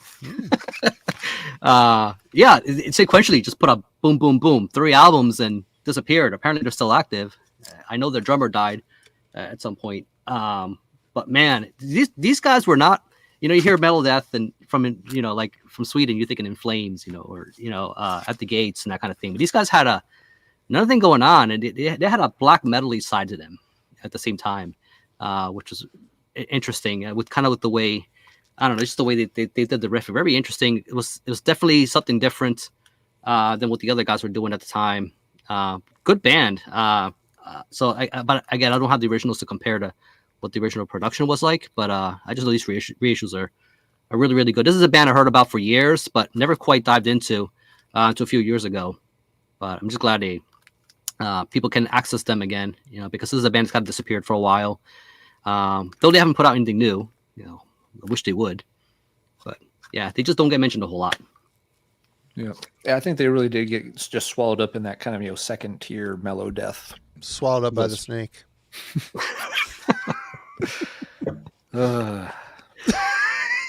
I still want those $7 back. Yeah, it's never. I don't know what the hell. I might have thrown mine in the garbage. I don't know. It's not good. I don't know what I'm sure I took mine to a different used store and tried to get a couple of bucks for it. Yeah. All right. Sweden, let's do it. Yeah, I got one more Sweden too coming up. This is another one. It gets name dropped all the time, but nobody goes into their catalog. It's just like you were saying. Good mellow death bands from Sweden. In Flames, At the Gates, Dark Tranquility. Oh yeah, but then that's all that's ever said about them. Dark Tranquility, was huge and very influential on that scene early on, and made some amazing albums. They made more top-notch albums than In Flames did. They made more top-notch albums than At the Gates did, in my opinion anyway. And yet they get mentioned the least of any of those bands. Don't know. I pulled Mind's Eye. It's my personal favorite. It's really close with this in the gallery. The gallery's great. Skydancer is great too. I like Skydancer too. Yeah. Yeah, it's all really, really, really good through that whole stretch of albums. But we know the story.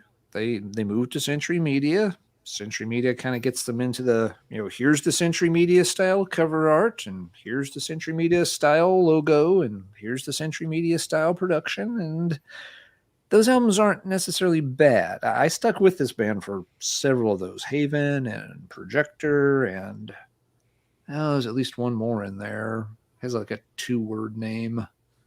I have to check the oracle over here. There's Haven, Projector, Damage Done. And they're okay, but they started sounding kind of cookie cutter. And they made those 3 albums in like a 4-year span. And when the albums sound the same and they're coming out like that, like we talked about at the top of the show, you just start to lose interest. It's like this. None of this is even close to what you were doing, a decade earlier. And you just, rubber stamp, chunk, new album, chunk, new album, chunk, new album. I don't need these. I just don't. But, they've stuck around. I never did hear the more recent albums, so I have no idea if they stuck to that style. Maybe they branched out or something. But, the early catalog is so good. Have you ever seen them live? They're a pretty good live band. I feel like some of the songs have a different kind of, I don't know. Like I feel like they're more enjoyable to me live than they were on the studio listens. Okay, yeah, maybe it translates better live. I don't think I ever did catch them live. I know I caught In Flames several times, but I don't think Dark Tranquility was on any of those bills. But yeah, it just they just always get lumped in there, with that Gothenburg kind of sound. But it's funny, 20 years ago, the order that bands would get listed in would be In Flames and Dark Tranquility, and At the Gates. Now it's always, In Flames and At the Gates, and and Dark Tranquility. They've actually got demoted a notch, even within that one sort of micro genre. that they helped really popularize. That's the problem with So- peaking very early too. It's like, and I listen to them. I usually go to like the gallery or something. It's my favorite.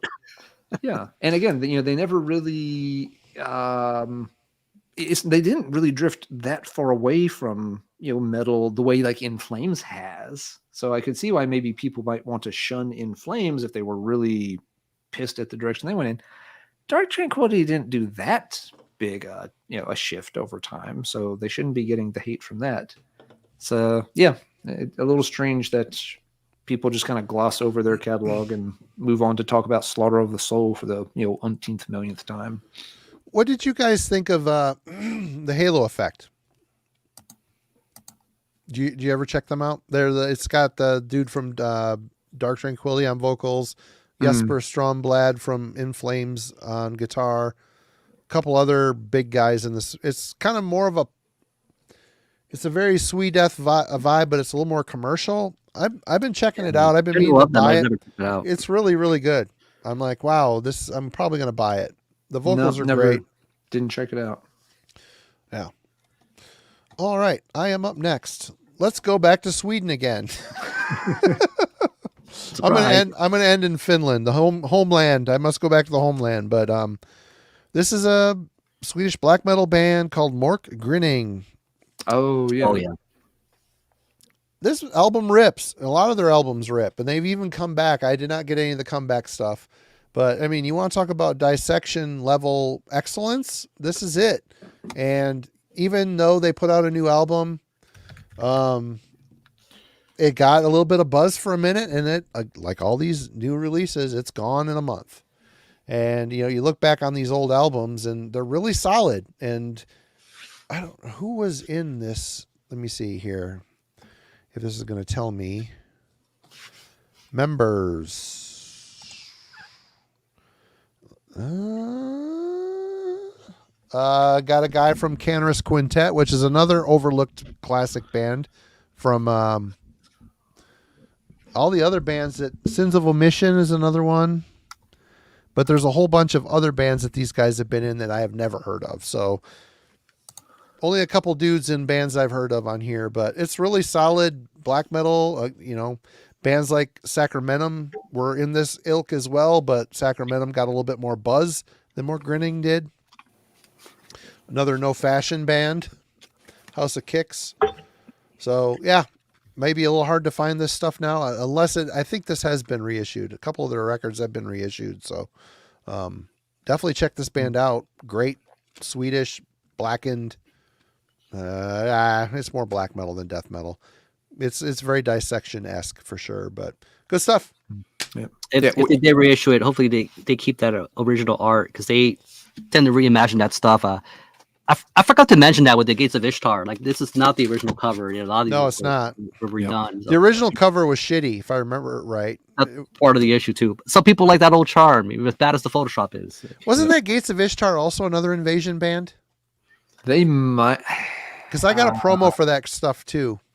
They were around that time. I don't know if they got Invasion issue. Not. I feel like if they had, I would have bought it, and I never bought it. So maybe they didn't, or maybe I just missed that one somehow. Yeah. And then you got other bands from that era, Everdawn, Poems Burn the Past. It was Slaughter of the Soul, but not as good. Basically, note for note, a Slaughter of the Soul ripoff. Yep. Yep. Oh, the good old days. Anyway, Rick. I'll give people a break. Thanks, Shane. You're too kind, man. There's a lot of reading in those. Sweden for a while, so I'll let people have a break just for now. Austin, Texas, black metal. Vesperian Sorrow.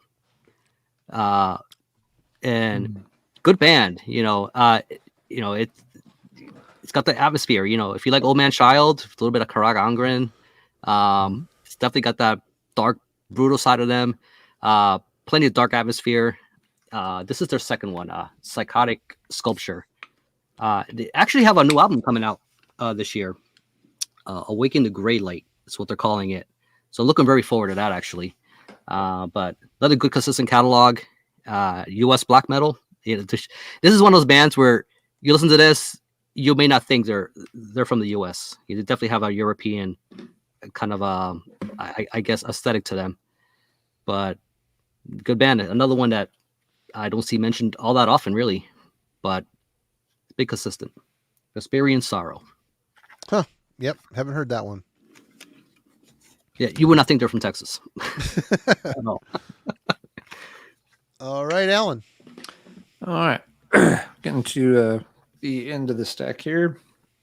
This is another one of the older 70s bands that people will kind of quickly name drop when they're trying to reel off a bunch of bands, but people rarely go into their catalog much. I think Aaron did go through some of this band's albums a while back, if I'm remembering correctly. Talking about Budgie. For most people, this is like, oh yeah, that's one of the bands Metallica covered, right? And that's kind of where it ends. But Budgie did a lot of albums, and did a lot of interesting stuff. This is the debut, which is my favorite in their catalog. It's probably the heaviest. It's got that really leaden kind of thud that you got right there at the dawn of the 1970s. Talented band, definitely had a quirky sense of humor, and that again may be one of the things that kind of keeps interest in this band a little bit. The fact that they're calling themselves Budgie while trying to sound extremely heavy. It's like, haha, okay, we get it. There's a joke. Of course, the problem too is like Budgie is not a word we hear in American English very much. Apparently, it's a very common kind of house pet in the UK. I don't know as a lot of Americans are into tiny birds as pets. So, there's also that kind of thing. It's like, what is a budgie? So you're named after a little bird, but you're heavy. It takes too long to put the joke together for a lot of people in America. And then, you get some very weird song titles like, Nude Disintegrating Parachutist Woman, Hotter Than a Doctor's Armpit. Things that almost sound like joke titles. The songs are actually usually quite good, but if you're just reading them off, you're just like, am I supposed to take these guys seriously or not? And those kind of things. They're not trying to be overly serious. They were having fun with it. Music's varied, like you'd expect from a lot of early 70s stuff. They've got faster tracks where they really light it up, stuff like Crash Course in Brain Surgery and Bread Fan. The tracks that get covered here and there by heavy metal bands. They've also got really heavy rumbly tracks like Guts on here. It just has this great bouncy heavy riff to it. Albums after this, they change style a little bit here and there from album to album. So they lose a little bit of the heaviness after this first one. Get into a little bit more the 70s hard rock jams. They always have a couple of songs that sound like they're left over from the Beatles catalog. Those are usually not my favorite tracks, but they mix it up. But for as influential as they were on a ton of metal musicians, including folks like Dave Mustaine, and as many albums as they made, to most people it's still just they're the ones that did Crash Course and Brain Surgery before Metallica sang it. And that's about all you hear about them. The Budgie catalog's kind of interesting. It should get a little more attention than just being, considered someone lucky enough to have been covered by Metallica. All right. Good pick. And my final one. I mentioned this band, I don't know, might have been on the album club, but I've always liked this band. I've got all their records, some of their EPs. I think I have everything, but Finland's Azagal or Azagal, I think it's Azagal. This is their latest album. It's in Finnish, I'm assuming, so I can't read it. But the Finnish scene, man, they got the riffs. They got the attack, they got the punk attitude at times, but Azagal, these guys aren't really talked about as much. There's a lot of other bands that are probably a little more on the sketchy side. Azagal was always a little more on the Tolkien side. But they just, and I've also heard that they're one of the highest selling black metal bands in Finland, which again, no one talks about it. I don't know. This new record is great. It's Azagal as you know it, really excellent Finnish riffs. It's black metal, but they have a heavier guitar sound. It's a little more chainsaw-ish. So there's a bit of a death metal crunch to this. There's a really good production. I dig this band. I liked every single album they do. They just have a really catchy way of writing riffs. Narkoth, or however you say his name, he's been the main guy through all this. He's also in the band Weird and a bunch of other stuff as well. But great riff writer, great songwriter. Yeah, Unholy would have been a good one too. There's so many I could have picked, but I don't know. No one ever talks about Azagal. No one talks about Unholy either. Check out that band as well. We did the second Ring of Power in the album club. Go check that show out. It's fun, a lot of fun as always. But Azagal, if you're into Finnish black metal and you have not heard this band, check these guys out. There's a pretty extensive catalog, and all the stuff is really super catchy. Dissonance, melodicism, and fierce, blasting, awesome, well-produced black metal. Really good. I can tell you exactly why I have never checked out or heard of this band. Why? This will sound a little funny, but it is a pattern I have noticed. Like when I'm looking through, different, distro sites, and you sort, alphabetical, and you start working through. There's an unusually large number of bands whose name begins with the letter A. It takes forever to get through the fucking A section on distros. But once you get to like B and C and D, it moves along better. But same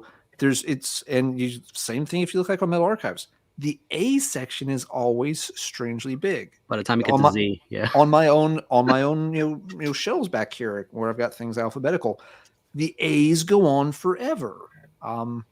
Let's just, because I'm ranting about it, I will check and see while I rant about it.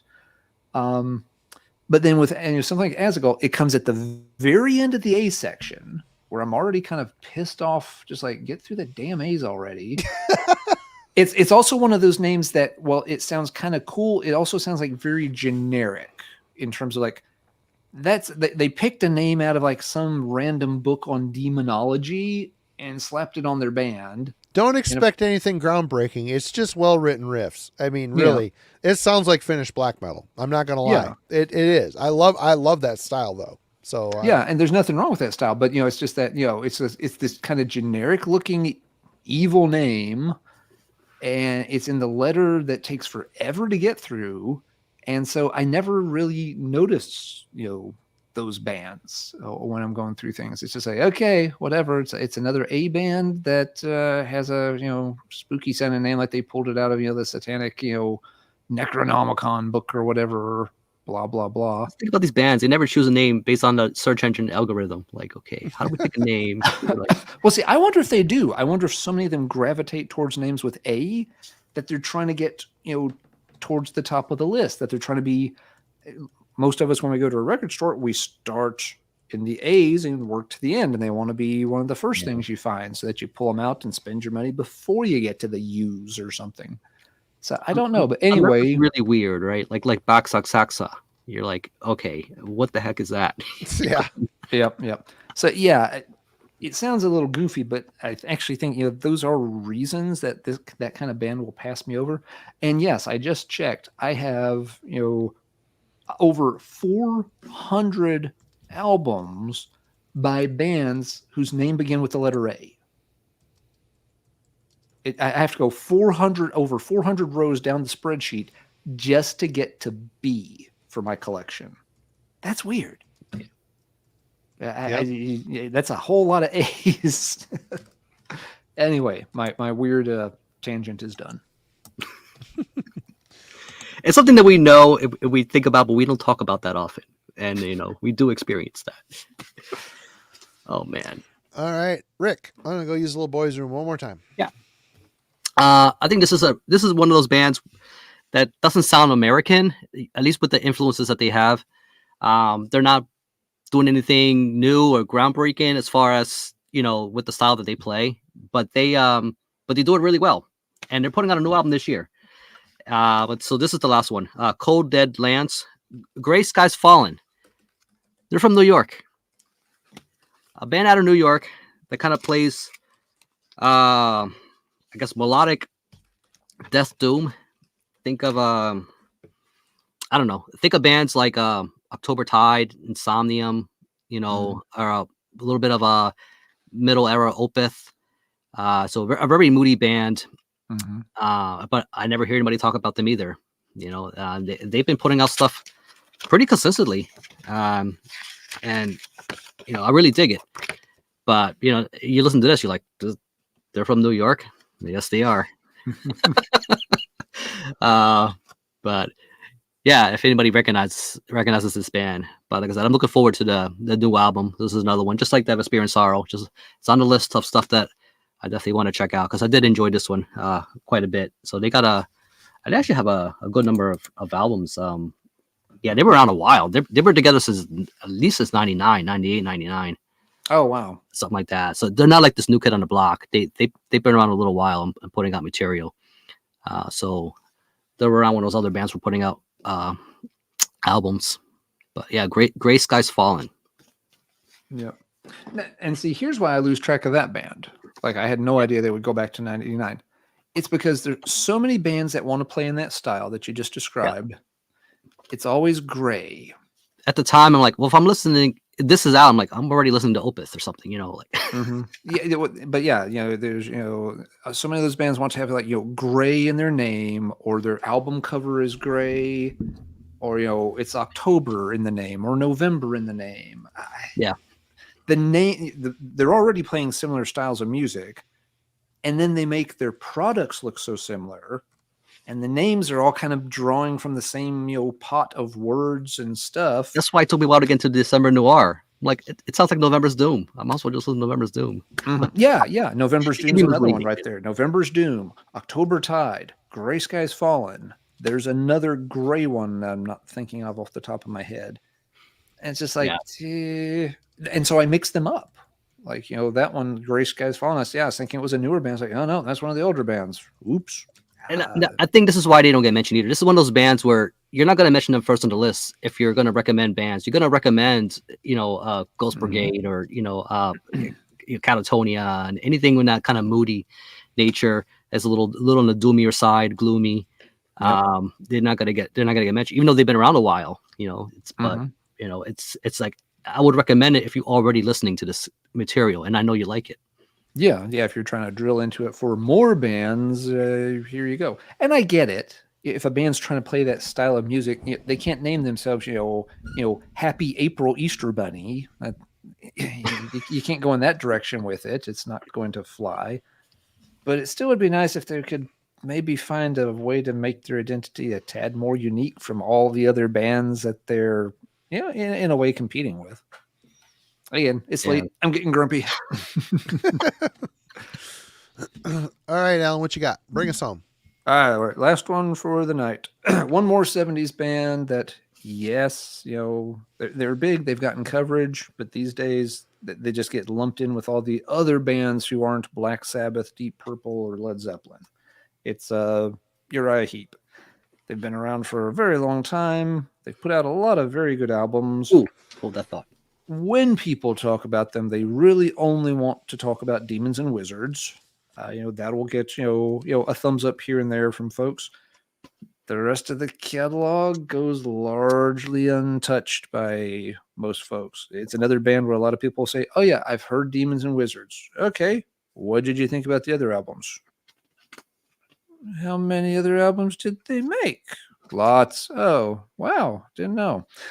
So this band should not just be lumped into the other category. If you're gonna call it Look at Yourself, you got to put an actual mirror. Like that. Yes, yeah, I've got the cheap $4 CD reissue where there's no mirror here like there's supposed to be. So Rick's got that base covered though. It's like the Alice Cooper with the panties, right? You got to throw the accessory or the thing in there, like to get people. If you don't, it looks like this, and yes, this looks kind of sad. But this out, Look at Yourself, good. Demons and Wizards, good. Magician's Birthday has some good songs. That album, famously had a lot of issues, around the recording of it. Later on, they go in some different directions. They lose that kind of, big cinematic fantasy vibe that people liked. I've only heard Yeah. a couple of the later albums here and there. Abominog definitely has a cult following. A lot of people dig that album a lot. King Foley loves that record, and because of him, he I loves checked it it to out, death. and I liked the first song on that record, and then after that, I'm like, meh. It's a little jarring if you're used to the 70s production and you move right to that. You're like, whoa.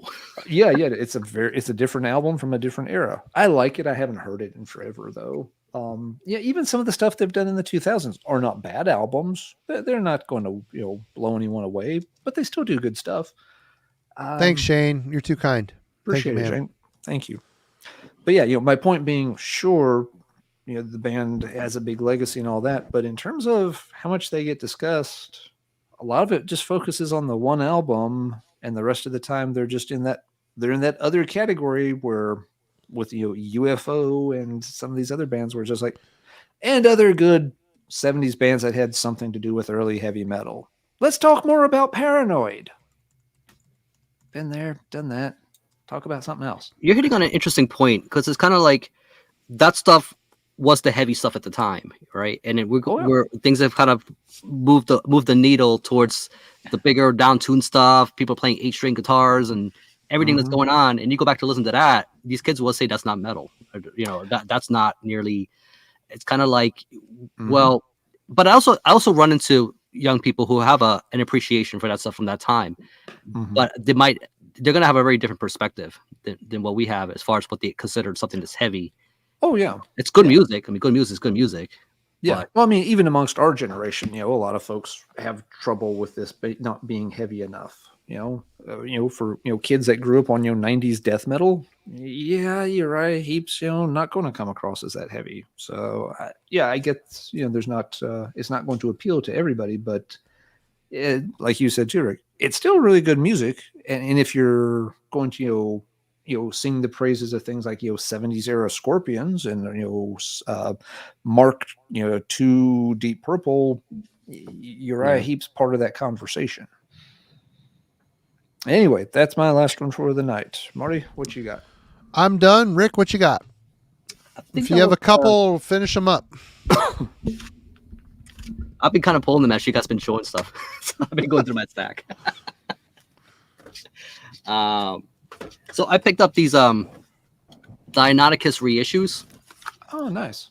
And that's another one that doesn't get brought up a whole lot. I like that band a lot. I've shown them a bunch on here.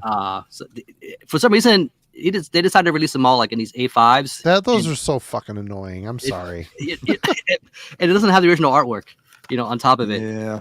But I've been really wanting the collection for a good while. So another one that I kind of came late into the band. It's great suicidal type stuff. Good shit. Yeah, how I am. Very moody. This kind of fits the bill. It's just all over the map. Yep. To me, black metal and just just all over the map. I didn't know those were getting reissued. Which ones are those? Put up by My Kingdom Music. They're still in the string. Oh, yep. Huh. So I'm familiar with that label. I used to trade with them back in the day. Yep. Oh yeah. Yep. Which ones do you have? So I got The Silence of December. That's a good one. That's the chainsaw guitar sound in there. That's great. Weeping of 1,000 Years. I wish they didn't do that scribbly thing with the text. That is not necessary. No, so good. I don't think I ever heard that one. Just did it for the music, not so much the aesthetics. The Arc of Thought, and the self-titled. Okay. So, not all of them, but it's most of the ones I wanted. I can go get the originals if anybody wants to see them. Yeah, but it was always a pretty cool project. We could play compare. Hold on, I'll go get them real quick. Sure. Yeah, I had one or two of them way back in the day. Unfortunately, they're long gone. They're ones I do wish I had kept. It's not the kind of thing I play a lot, and they're not they're never going to be top 10 kind of band. But yeah, they were always kind of cool. They don't get brought up in the conversation either. It's like never talking about enslaved or dismember or something. You're like never have. Yeah, and Deinonychus, of course. Why wouldn't it be in the conversation? Yeah. Later albums kind of changed style. They lost the atmosphere, and did some other things. Which they're not bad, but they did. I gravitated towards the earlier stuff. It's where it's at. All right, you want to see this shit? Here we go. Deinonychus. After the Rain Falls and Empty Sky Remains. That's one I had. That one was Okay. pretty good. I don't have that one. The Silence of December, the original cacophonous pressing. Your artwork's better. Damn it.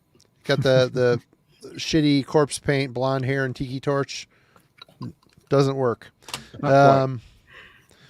Weeping of 1,000 Years. Cheesy vampirism. Arc of Thought. Arc of Thought. I always thought this album was really weird. Just him kind of like talking over depressive type of music. It never really clicked with me much. You got Deinonychus, the self-titled. This is probably closest to that one. Yep. Out of Pretty all. close. Especially the back. You got Monument. I can't read it. This is a really shitty cover. Oh yeah. I think that one was reissued too, along with that. That's the one of the A5s I'm missing. Deinonychus Insomnia. You got, which is my least favorite of the bunch, Warfare Machines. Yep, I've heard that one. Yeah, it's not bad for what it is. It's different. And the newest one, I can't read it because the art. Look at how crappy that is. So bad. Oof.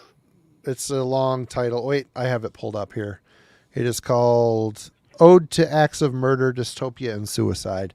And yeah, Zachary mentioned he was one of the singers. Marco Kellerin. He was one of the singers on the amazing Bethlehem album Suicide. It's like an acronym for a very long title. Man, that is, you want to talk about suicidal black metal. That is the most awesome suicidal depressive record, but avant-garde and very interesting. I love that record. I was going to pull the Crack Dog's Ear version of it, and just for the amusement. with the Shining guy singing on it. What a disgrace. Yeah. Oh, terrible. Vanity project. That was all it was for him. Oh, terrible. Is that all you got, Rick? You done? Yeah. I think I'll force this pull for tonight. Right on. I don't know if you guys got any ideas, but it's just amazing how much we can cover in 2 to 3 hours. It's crazy. Oh, we covered a lot of, it was a call to arms. We tried to tell people about bands that maybe aren't as, of course, a lot of these bands weren't that rare, but, No. Yeah. There were some good ones in the comments. There are ones that don't get talked about a lot. People just may have forgotten or lost track of them over the years and be like, oh, yeah, I never did follow up on some of these that I meant to. So, yeah, hopefully folks found some things that they can check out. And again, folks have mentioned a ton of good stuff in the chat as well. So hopefully, the chat's been on fire tonight. What a great turnout. I think this might have been our second best episode as far as people turnout, which is cool. We appreciate all you folks and thank you for the contributions and the super chats. Very kind. You don't have to do that, but it's cool that you do. We appreciate it. Really appreciate it. Yep. It goes into tech stuff. My next, it just got me a new external hard drive for editing videos. I know it's getting Alan a new computer. Got me a new computer, new monitor, new cameras coming soon. I mean, it helps. All this shit helps, and it keeps the machine rolling forward. And Rick, thank you so much for stepping up and joining us tonight. Oh, no problem. It was a lot of fun, as always. It was kind of last minute. If I had more than 24 hours, I could have a little different variety, but I think I did okay for what. Oh, you did absolutely awesome. Oh, yeah. It's always fun having you on. Awesome. All right, everybody in the chat, thank you so much. Show notes for next week. I've got a review for the new Departure Chandelier from Kellen coming. It might be up Sunday, depending on how that goes. Alan's got a review for Church of Disgust and Obsidian Tongue. Chapel of Disease and Obsidian Tongue. And Wednesday we will be discussing...